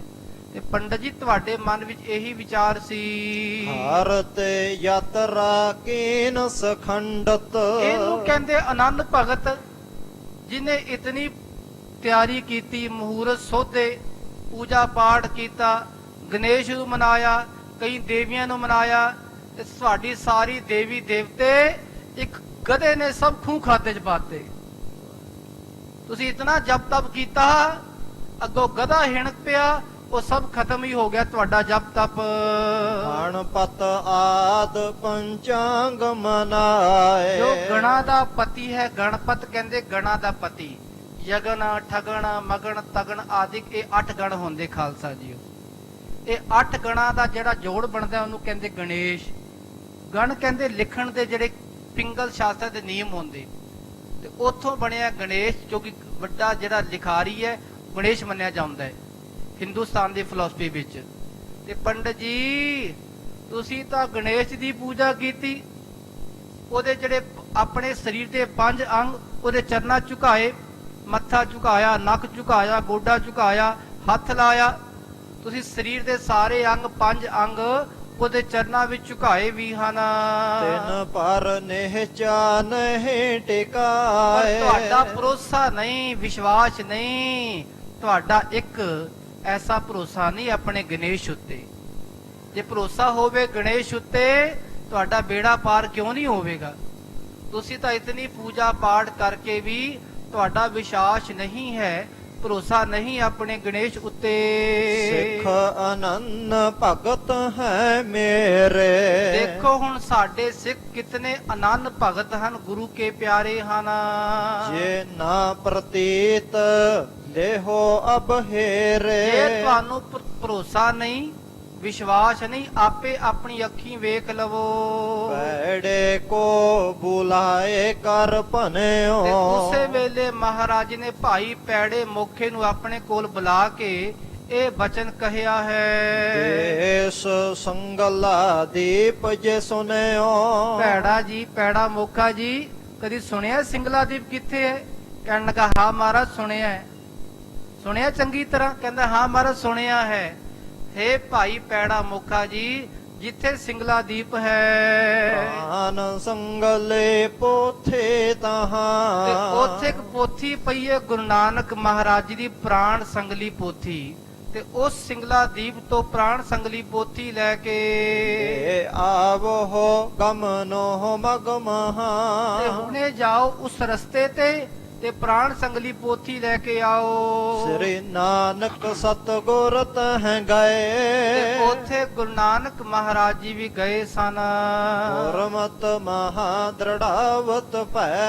ਤੇ ਉੱਥੇ ਗੁਰੂ ਨਾਨਕ ਮਹਾਰਾਜ ਜੀ ਨੇ ਗੁਰਮਤਿ ਦਾ ਸਿਧਾਂਤ ਦ੍ਰਿੜਾਇਆ। ਭਾਵੇਂ ਉੱਥੇ ਪਹਿਲੇ ਬੜੇ ਬੜੇ ਸਾਧੂ ਮਹਾਤਮਾ ਗਏ, ਪਰ ਸਭ ਡੋਲ ਗਏ। ਸਭ ਦੀ ਪਰਖ ਕਰਨੀ ਰਾਜੇ ਨੇ ਬੜੇ ਤਰੀਕੇ ਵਰਤੇ ਖਾਲਸਾ ਜੀ। ਆਪਣੀਆਂ ਸੁੰਦਰ ਇਸਤਰੀਆਂ ਭੇਜ ਕੇ ਰਾਜਾ ਸਭ ਦੀ ਪਰਖ ਕਰਦਾ ਸੀ। ਪਰ ਜਦੋਂ ਗੁਰੂ ਨਾਨਕ ਮਹਾਰਾਜ ਜੀ ਉੱਥੇ ਗਏ ਤੇ ਉਹਨਾਂ ਦੀ ਪਰਖ ਕੀਤੀ ਗਈ। ਤੇ ਮਹਾਰਾਜ ਨੇ ਕੀ ਆਖਿਆ? ਗਾਛੋ ਪੁੱਤਰੀ ਰਾਜਕੁਮਾਰ। ਇਹ ਬੇਟਿਓ ਐਵੇਂ ਵਿਭਚਾਰ ਨਹੀਂ ਕਰੀਦਾ, ਚੰਗੇ ਕੰਮ ਕਰਦੇ। ਬਸ ਬਚਨ ਕਹਿਣ ਦੀ ਦੇਰ ਸੀ, ਸਭ ਦਾ ਮਨ ਸ਼ੁੱਧ ਹੋ ਗਿਆ ਖਾਲਸਾ ਜੀ। ਉਹ ਕਹਿਣ ਲੱਗੀਆਂ ਜਿਹੜੀਆਂ ਰਾਜੇ ਦੀ ਉਪਸ਼ਰਾਵਾਂ ਸੀ, ਜਾਂ ਇਸਤਰੀਆਂ ਸੀ, ਜਾਂ ਹੋਰ ਬੀਬੀਆਂ ਸੀ, ਜਦੋਂ ਗਈਆਂ ਰਾਜੇ ਕੋਲ ਵਾਪਸ, ਕਹਿਣਗੇ ਰਾਜਾ ਜੀ ਅੱਜ ਤੋਂ ਬਾਅਦ ਤੁਹਾਡੇ ਕੋਲ ਨਹੀਂ ਆਣਾ ਸੀ। ਸਾਡਾ ਮਨ ਇਤਨਾ ਸ਼ੁੱਧ ਹੋ ਗਿਆ। ਉਹ ਬ੍ਰਹਮ ਗਿਆਨੀ ਪਰਮੇਸ਼ਰ ਖੁਦ ਆਇਆ ਹੈ, ਜਿਹਦੇ ਚਰਨ ਪੈਣ ਨਾਲ ਸੁੱਕਾ ਬਾਗ ਹਰਿਆ ਹੋ ਗਿਆ ਹੋਵੇ, ਜਿਹਦੇ ਚਰਨ ਪੈਣ ਨਾਲ ਸਾਡੇ ਮਨ ਵਿੱਚੋਂ ਵਿਕਾਰ ਖਤਮ ਹੋ ਗਏ ਜਾਣ, ਤੇ ਉਹ ਤਾਂ ਪਰਮੇਸ਼ਰ ਹੀ ਹੈ। ਐਸੇ ਗੁਰੂ ਨਾਨਕ ਮਹਾਰਾਜ ਜਿੱਥੇ ਜਿੱਥੇ ਚਰਨ ਪਾਏ ਖਾਲਸਾ ਜੀਓ, ਸੂਕੇ ਹਰੇ ਕੀਏ ਖਿਨ ਮਾਹੇ। ਤੇ ਅੱਜ ਨਹੀਂ ਕਰਨਗੇ, ਅੱਜ ਵੀ ਹਨ ਗੁਰੂ ਨਾਨਕ ਮਹਾਰਾਜ, ਉਹਨਾਂ ਦੀ ਬਾਣੀ ਅੱਜ ਵੀ ਹੈ। ਅੱਜ ਵੀ ਕੋਈ ਸ਼ਰਧਾ ਨਾਲ ਪੜ੍ਹੇ ਗੁਰੂ ਕੀ ਬਾਣੀ, ਉਹਦਾ ਮਨ ਕਿਵੇਂ ਨਹੀਂ ਹਰਿਆ ਹੋਵੇਗਾ। ਸਾਡੀ ਉਹ ਸ਼ਰਧਾ ਨਹੀਂ ਰਹੀ, ਵਿਸ਼ਵਾਸ ਨਹੀਂ ਰਿਹਾ ਮਹਾਰਾਜ ਉੱਤੇ। ਤੇ ਇਹ ਵਿਚਾਰ ਕਰ ਰਹੇ ਹਨ ਗੁਰੂ ਅਰਜਨ ਦੇਵ ਮਹਾਰਾਜ ਕਿ ਗੁਰੂ ਨਾਨਕ ਮਹਾਰਾਜ ਸਿੰਗਲਾ ਦੀਪ ਗਏ, ਜਿੱਥੇ ਜਿੱਥੇ ਗਏ ਉੱਥੇ ਸਿੱਖੀ ਦਾ ਫੈਲਾਅ ਵੀ ਕੀਤਾ ਹੈ। ਰਪਤ ਸਹਿਤ ਨਰ ਦੇਸ਼ ਤਿਸੇ ਕੇ। ਰਾਜੇ ਦੇ ਸਹਿਤ ਸਾਰੇ ਦੇਸ਼ ਨੂੰ, ਸਾਰੇ ਸਿੰਗਲਾ ਦੀਪ ਨੂੰ ਸਿੱਖੇ ਧਾਰਨ ਕੀਨ ਸਨੀਕੇ। ਸਭ ਨੂੰ ਸਿੱਖ ਬਣਾਇਆ ਖਾਲਸਾ ਜੀ।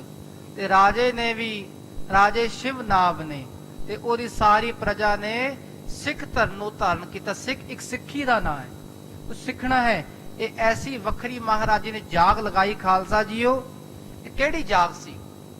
ਭਾਵੇਂ ਪਹਿਲਾਂ ਇੱਥੇ ਹਿੰਦੂ ਧਰਮ ਸੀ, ਮੁਸਲਮਾਨ ਸੀ, ਈਸਾਈ ਸੀ, ਜੈਨੀ ਸੀ, ਬੋਧੀ ਸੀ, ਯਹੂਦੀ ਸੀ, ਪਾਰਸੀ ਸੀ, ਪਰ ਮਹਾਰਾਜ ਦੇ ਮਨੁੱਖਤਾ ਵਿੱਚ, ਸਮਝਣਾ ਗੱਲ, ਮਨੁੱਖਤਾ ਵਿੱਚ ਪ੍ਰੇਮ ਦੀ ਜਾਗ ਲਗਾਈ, ਸ਼ਰਧਾ ਦੀ ਜਾਗ ਲਗਾ ਕੇ ਨਾ ਉੱਥੋਂ ਤਤ ਮੱਖਣ ਬਾਹਰ ਕੱਢ ਲਿਆ ਮਹਾਰਾਜ ਨੇ। ਮਨੁੱਖਤਾ ਵਿੱਚੋਂ ਮਹਾਰਾਜ ਜੀ ਨੇ ਤਤ ਮੱਖਣ ਬਾਹਰ ਕੱਢਿਆ, ਉਹਨੂੰ ਕਹਿੰਦੇ ਸਿੱਖ। ਇਹ ਤਤ ਮੱਖਣ ਪਿਓਰ ਆਏ ਖਾਲਸਾ ਜੀ, ਜਿਹੜੇ ਕੇਵਲ ਇੱਕ ਰੱਬ ਦੇ ਉਪਾਸ਼ਕ ਹੋਣ। ਜਾਗਤ ਜੋਤ ਜਪੈ ਨਿਸਬਾਸੁਰ, ਏਕ ਬਿਨਾ ਮਨ ਨੈਕ ਨ ਆਨੈ, ਪੂਰਨ ਪ੍ਰੇਮ ਪ੍ਰਤੀ ਸਜੈ, ਬਰਤ ਗੋੜ ਮੜੀ ਮਟ ਭੂਲ ਨ ਮਾਨੈ, ਤੀਰਥ ਦਾਨ ਦਿਆ ਤਬ ਸੰਜਮ, ਏਕ ਬਿਨਾ ਨਹਿ ਏਕ ਪਛਾਨੈ, ਪੂਰਨ ਜੋ ਜਗੈ ਘਟ ਮੈਂ, ਤਬ ਖਾਲਸ ਤਾਹੇ ਨਖਾਲਸ ਜਾਣੈ। ਐਸੇ ਮਹਾਰਾਜ ਜੀ ਨੇ ਉਹ ਸਾਰਿਆਂ ਵਿੱਚੋਂ ਇੱਕ ਸਿੱਖ ਸਿਧਾਂਤ ਪ੍ਰਗਟ ਕੀਤਾ ਖਾਲਸਾ ਜੀਓ। ਤੇ ਇਹ ਹਨ ਗੁਰੂ ਨਾਨਕ ਮਹਾਰਾਜ। ਜਿੱਥੇ ਜਿੱਥੇ ਗਏ ਉੱਥੇ ਮਹਾਰਾਜ ਜੀ ਨੇ ਸਭ ਨੂੰ ਰੱਬ ਨਾਲ ਜੋੜ ਕੇ ਸਿੱਖ ਬਣਾਇਆ ਹੈ। ਸ੍ਰੀ ਨਾਨਕ ਕੇ ਕਿਰਪਾ ਬਸਾਲਾ। ਧੰਨ ਗੁਰੂ ਨਾਨਕ ਮਹਾਰਾਜ ਜੀ ਦੀ ਕਿਰਪਾ ਬਹੁਤ ਜ਼ਿਆਦਾ ਹੋਈ ਉਹਨਾਂ ਉੱਤੇ। ਸਤਨਾਮ ਦੇ ਕਰੇ ਨਿਹਾਲਾ। ਤੇ ਮਹਾਰਾਜ ਜੀ ਨੇ ਸਭ ਨੂੰ ਸਤਨਾਮ ਵਾਹਿਗੁਰੂ ਦਾ ਜਾਪ ਕਰਾ ਕੇ ਨਿਹਾਲ ਕੀਤਾ ਹੈ। ਜਿਮ ਤਹ ਗਏ ਕਰੀ ਜਿਮ ਲੀਲਾ। ਜਿਵੇਂ ਜਿਵੇਂ ਮਹਾਰਾਜ ਜੀ ਸਿੰਗਲਾ ਦੀਪ ਗਏ ਤੇ ਜਿਵੇਂ ਜਾ ਕੇ ਮਹਾਰਾਜ ਜੀ ਨੇ ਉੱਥੇ ਆਪਣੇ ਕੋਤਕ ਵਰਤਾਏ ਹਨ। ਜਿਮ ਉਪਦੇਸ਼ ਨ੍ਰਿਪਤ ਸੁਸ਼ੀਲਾ। ਤੇ ਜਿਵੇਂ ਮਹਾਰਾਜ ਜੀ ਨੇ ਉਸ ਰਾਜੇ ਨੂੰ ਉਪਦੇਸ਼ ਦੇ ਕੇ ਨਿਹਾਲ ਕੀਤਾ ਹੈ, ਉਹ ਸੁਸ਼ੀਲ ਰਾਜਾ ਬਣਿਆ, ਰਾਜਾ ਸ਼ਿਵਨਾਭ। ਕਹਾ ਪ੍ਰਸੰਗ ਸਗਲ ਇਹ ਜਾਨੋ। ਉਹ ਸਾਰਾ ਪ੍ਰਸੰਗ ਜਿਹੜਾ ਉੱਥੇ ਵਰਤਿਆ ਹੈ, ਪ੍ਰਾਨ ਸੰਗਲੇ ਰਚਨ ਮਹਾਨੋ। ਤੇ ਉੱਥੇ ਹੀ ਮਹਾਰਾਜ ਜੀ ਨੇ ਪ੍ਰਾਣ ਸੰਗਲੀ ਉਹ ਗ੍ਰੰਥ ਮਹਾਰਾਜ ਜੀ ਨੇ ਉੱਥੇ ਰਚਿਆ ਹੈ। ਅਮਰੋ ਸਿੱਖ ਆਵੈ ਤਿਸ ਦੀਜੈ। ਤੇ ਮਹਾਰਾਜ ਜੀ ਨੇ ਉਹ ਸਾਰਾ ਪ੍ਰਸੰਗ ਮਹਾਰਾਜ ਜੀ ਨੇ ਪਹਿਲਾਂ ਯਾਦ ਕੀਤਾ। ਮਹਾਰਾਜ ਦੇ ਅੰਦਰ ਸਾਰੇ ਸੰਕਲਪ ਆਪੇ ਅੰਦਰ ਚੱਲਦੇ ਨੇ। ਉਹ ਸਾਰੀ ਘਟਨਾ ਸਾਹਮਣੇ ਆ ਗਈ ਮਹਾਰਾਜ ਜੀ ਦੇ। ਤੇ ਚਿੱਠੀ ਲਿਖੀ ਮਹਾਰਾਜ ਜੀ ਨੇ, ਹੁਕਮਨਾਮਾ ਲਿਖਿਆ ਰਾਜੇ, ਉਸ ਇਲਾਕੇ ਦੇ ਰਾਜੇ ਨੂੰ। ਉਹਦਾ ਨਾਮ ਹੈ ਰਾਜਾ ਮਇਆ ਮੇਦਨੀ। ਪਹਿਲਾਂ ਸੀ ਸ਼ਿਵਨਾਭ, ਅੱਗੇ ਉਹਦਾ ਪੋਤਰਾ ਸੀ ਮਇਆ ਮੇਦਨੀ। ਤੇ ਉਹਨੂੰ ਚਿੱਠੀ ਲਿਖੀ, ਹੁਕਮਨਾਮਾ ਲਿਖਿਆ ਮਹਾਰਾਜ ਜੀ ਨੇ। ਆਪ ਲਗ ਇਹਾਂ ਰੱਖਬੋ ਕੀਜੈ। ਤੇ ਇਹ ਲਿਖਿਆ ਕਿ ਰਾਜਾ ਜੀ, ਤੁਹਾਡੇ ਕੋਲ ਗੁਰੂ ਦੀ ਬਾਣੀ ਹੈ, ਪੋਥੀ ਸਾਹਿਬ ਪਈ ਹੈ, ਤੇ ਤੁਹਾਡੇ ਇੱਥੇ ਦਾਦਾ ਜੀ ਪਹਿਲਾਂ ਹੋਏ ਤੇ ਉਹਨਾਂ ਕੋਲ ਪੋਥੀ ਸਾਂਭੀ ਹੋਈ ਸੀ। ਸਿਮਰ ਬਾਤ ਇਹ ਅਰਜਨ ਨਾਥ। ਜਦੋਂ ਇਸ ਤਰ੍ਹਾਂ ਮਹਾਰਾਜ ਜੀ ਨੇ ਸਾਰੀ ਗੱਲ ਤੇ ਵਿਚਾਰ ਕੀਤੀ, ਉਹਨੂੰ ਯਾਦ ਕੀਤਾ। ਪੈੜੇ ਕੋ ਕਹਿ ਦਿਓ ਸੁਗਾਥਾ। ਤੇ ਮਹਾਰਾਜ ਜੀ ਨੇ ਭਾਈ ਪੈੜੇ ਮੋਖੇ ਨੂੰ ਉਹ ਸਾਰੀ ਘਟਨਾ ਸੁਣਾਈ ਵੀ ਹੈ। ਲਿਖਿਓ ਹੁਕਮਨਾਮਾ ਜਿਮ ਪਾਇਓ। ਤੇ ਜਿਵੇਂ ਹੁਕਮਨਾਮਾ ਮਹਾਰਾਜ ਜੀ ਨੇ ਲਿਖਿਆ ਹੈ, ਹੋਰ ਪ੍ਰਸੰਨ ਹੋਏ ਕਰ ਪਕਰਾਇਓ। ਤੇ ਗੁਰੂ ਸਾਹਿਬ ਜੀ ਪ੍ਰਸੰਨ ਹੋਏ ਤੇ ਕਿਵੇਂ ਮਹਾਰਾਜ ਜੀ ਨੇ ਹੁਕਮਨਾਮਾ ਲਿਖ ਕੇ ਉਹਨਾਂ ਨੂੰ ਪੋਥੀ ਫੜਾਈ ਸੀ। ਸ੍ਰੀ ਨਾਨਕ ਪੋਥੀ ਤੇ ਸਥਾਈ। ਤੇ ਉਹ ਪੋਥੀ ਉੱਥੇ ਹੀ ਹੈ, ਰਾਜੇ ਸ਼ਿਵਨਾਭ ਦੇ ਪੋਤਰੇ ਕੋਲ ਹੈ। ਆਹਾ ਹਕੀਕਤ ਸਕਲ ਸੁਨਾਏ। ਸਤਿਗੁਰ ਨੇ ਇਹ ਵੀ ਆਖਿਆ, ਭਾਈ ਪੈੜਾ ਮੋਖਾ ਜੀ, ਇਸ ਤਰ੍ਹਾਂ ਗੁਰੂ ਨਾਨਕ ਮਹਾਰਾਜ ਜੀ ਗਏ, ਇਸ ਤਰ੍ਹਾਂ ਉਹਨਾਂ ਦਾ ਬੇੜਾ ਪਾਰ ਕੀਤਾ। ਉਹ ਜੋ ਪੋਥੀ ਉੱਥੇ ਲਿਖੀ ਹੈ ਮਹਾਰਾਜ ਜੀ ਨੇ, ਉਹ ਰਾਜੇ ਸ਼ਿਵਨਾਭ ਦੇ ਪੋਤਰੇ ਕੋਲ ਪਈ ਹੈ। ਪਹਿਲਾਂ ਰਾਜੇ ਸ਼ਿਵਨਾਭ ਕੋਲ ਸੀ, ਫਿਰ ਉਹਦੇ ਪੁੱਤਰ ਕੋਲ ਆਈ। ਉਹਦੀ ਉਸੇ ਤਰ੍ਹਾਂ ਭਲੀ ਭਾਂਤ ਸੇਵਾ ਕਰਦੇ ਨੂੰ ਮੱਥਾ ਟੇਕਦੇ ਹਨ। ਉਹ ਇਹੀ ਜਾਣਦੇ ਵੀ ਇਹੀ ਗੁਰੂ ਨਾਨਕ ਹੈ ਸਾਡੇ ਲਈ। ਉਹ ਪੋਥੀ ਨੂੰ, ਪੋਥੀ ਪਰਮੇਸ਼ਰ ਕਾ ਥਾਨ, ਉਹ ਇਹ ਕਰਕੇ ਜਾਣਦੇ ਹਨ। ਇਸ ਕਰਕੇ ਭਾਈ ਪੈੜਾ ਮੋਖਾ ਜੀ ਨੂੰ ਸਾਰੀ ਘਟਨਾ ਮਹਾਰਾਜ ਨੇ ਇਸ ਤਰ੍ਹਾਂ ਸੁਣਾਈ ਹੈ। ਪੋਥੀ ਦੇਹ ਸੋ ਖੋਲੋ ਨਾਹੀ। ਭਾਈ ਸਾਹਿਬ ਜੀ, ਜਦੋਂ ਰਾਜਾ ਪੋਥੀ ਦੇਵੇਗਾ, ਖੋਲਣੀ ਨਹੀਂ ਪੋਥੀ ਨੂੰ, ਧਿਆਨ ਰੱਖਣਾ। ਉਹਨੂੰ ਉਸੇ ਤਰ੍ਹਾਂ ਲੈ ਕੇ ਆਉਣਾ ਹੈ। ਹਟੋ ਲੇਹੋ ਆਵੋ ਹਮ ਪਾਹੇ। ਤੇ ਉਸੇ ਤਰ੍ਹਾਂ ਹਟ ਕੇ ਸਾਡੇ ਕੋਲ ਲੈ ਕੇ ਆਉਣਾ ਹੈ। ਇੱਕ ਸਿੱਖ ਰਾਖੇ ਪੈਸੇ ਤੇ ਪਾਂਚ। ਇਤਨੀ ਦੇਰ ਨੂੰ ਇੱਕ ਸਿੱਖ ਨੇ ਮੱਥਾ ਟੇਕਿਆ ਤੇ 5 ਪੈਸੇ ਅੱਗੇ ਰੱਖੇ ਹਨ। ਸੋ ਖਰਚੇ ਦੇਨੇ ਗੁਰ ਸਾਚ। ਗੁਰੂ ਸਾਹਿਬ ਕਹਿਣ ਲੱਗੇ ਭਾਈ ਪੈੜਾ ਜੀ ਇਹ 5 ਪੈਸੇ ਨਾਲ ਲੈ ਜਾਓ, ਬਸ ਇਹ ਖਰਚੀ ਨਾਲ ਲੈ ਜਾਓ, ਤੁਹਾਡੇ ਇਹੀ ਕੰਮ ਆਵੇਗਾ।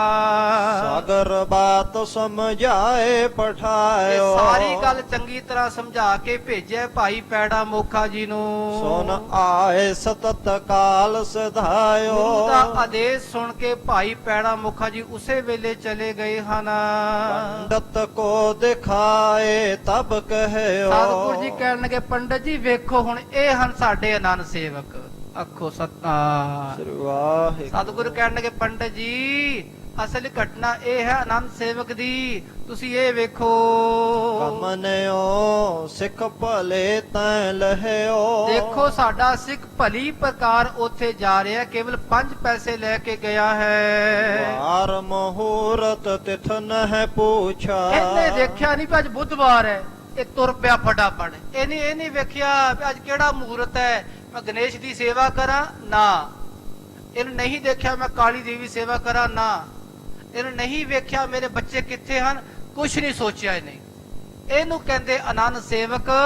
ਇਹ ਉਸੇ ਵੇਲੇ ਤੁਰ ਪਿਆ ਹੈ। ਬਿਨਾ ਖਰਚ ਤੇ ਮਨ ਨਹਿ ਛੋਛਾ। ਬਿਨਾ ਖਰਚ ਤੋਂ ਗਿਆ, ਇਹਦਾ ਮਨ ਛੂਛਾ ਨਹੀਂ ਹੈ, ਖਾਲੀ ਨਹੀਂ ਹੈ। ਇਹਦੇ ਮਨ ਵਿੱਚ ਕੀ ਵਸਿਆ? ਗੁਰ ਮੇਰਾ ਸੰਗ ਸਦਾ ਹੈ ਨਾਲੇ, ਸਿਮਰ ਸਿਮਰ ਤੇ ਸਦਾ ਸੰਭਾਲੇ। ਇਹਨੂੰ ਕਹਿੰਦੇ ਆਨੰਦ ਸੇਵਕ। ਤੇ ਇਸ ਤਰ੍ਹਾਂ ਭਾਈ ਪੈੜਾ ਮੁਖਾ ਜੀ ਕਿਵੇਂ ਜਾਣਗੇ ਖਾਲਸਾ ਜੀਓ? ਦੱਸਣਗੇ ਮਹਾਰਾਜ ਵੀ ਆਨੰਦ ਕੀ ਹੁੰਦਾ ਹੈ। ਅੱਗੇ ਹੋਰ ਜ਼ਿਕਰ ਆਵੇਗਾ, ਪਰ ਸਮਾਂ 4 ਮਿੰਟ ਵੱਧ ਹੋ ਗਏ ਹਨ। ਆਪ ਨੇ ਗੁਸਤਾਖੀ ਮਾਫ ਕਰਨੀ, ਕਿਉਂਕਿ ਸਮਾਂ ਵੱਧ ਲੱਗ ਜਾਵੇ ਤਾਂ ਮਾਫੀ ਮੰਗਣੀ ਚਾਹੀਦੀ ਸੰਗਤ ਤੋਂ। ਸੰਗਤ ਪਰਮੇਸ਼ਰ ਰੂਪ ਹੈ ਖਾਲਸਾ ਜੀਓ। ਇਹ ਆਨੰਦ ਭਗਤ ਬਾਰੇ ਦੱਸਣਗੇ ਅੱਗੇ ਕਿ ਕਿਹੜੇ ਕਿਹੜੇ ਗੁਰੂ ਕੇ ਪਿਆਰੇ ਆਨੰਦ ਕਿਸ ਤਰ੍ਹਾਂ ਬਣਦੇ ਹਨ, ਉਹਨਾਂ ਦੇ ਮਨ ਵਿੱਚ ਕੀ ਵਿਸ਼ਵਾਸ ਹੁੰਦਾ ਹੈ। ਏਕ ਬਿਨਾ ਨਹਿ ਏਕ ਪਛਾਨੈ, ਉਹਨੂੰ ਕਹਿੰਦੇ ਆਨੰਦ ਗੁਰੂ ਕੇ ਪਿਆਰੇ। ਜਿਹਦੇ ਮਨ ਵਿੱਚ ਇੱਕੋ ਹੋਵੇ, ਧੰਨ ਗੁਰੂ ਗ੍ਰੰਥ ਸਾਹਿਬ ਦੀ ਬਾਣੀ, ਹੋਰ ਕੁਝ ਨਾ ਹੋਵੇ। ਤੇ ਐਸੇ ਸਤਿਗੁਰੂ ਮਹਾਰਾਜ ਕਿਵੇਂ ਸਾਡੇ ਬਖਸ਼ਿਸ਼ ਕਰਨਗੇ, ਇਹ ਵਾਰਤਾ ਆਪ ਜੀ ਅਗਲੇ ਪ੍ਰਕਰਨਾਂ ਵਿੱਚ ਸ਼੍ਰਵਣ ਕਰਨਾ ਖਾਲਸਾ ਜੀਓ। ਇਤਨੀਆਂ ਹੀ ਬੇਨਤੀਆਂ ਆਪ ਜੀ ਨੇ ਪ੍ਰਵਾਨ ਕਰਨੀਆਂ। ਫਿਰ ਸਮੂਹ ਸੰਗਤ ਨੂੰ ਗੁਰੂ ਤੇਗ ਬਹਾਦਰ ਮਹਾਰਾਜ ਦੇ ਪ੍ਰਕਾਸ਼ ਦਿਹਾੜੇ ਦੀਆਂ ਬਹੁਤ ਬਹੁਤ ਵਧਾਈਆਂ ਹੋਣ।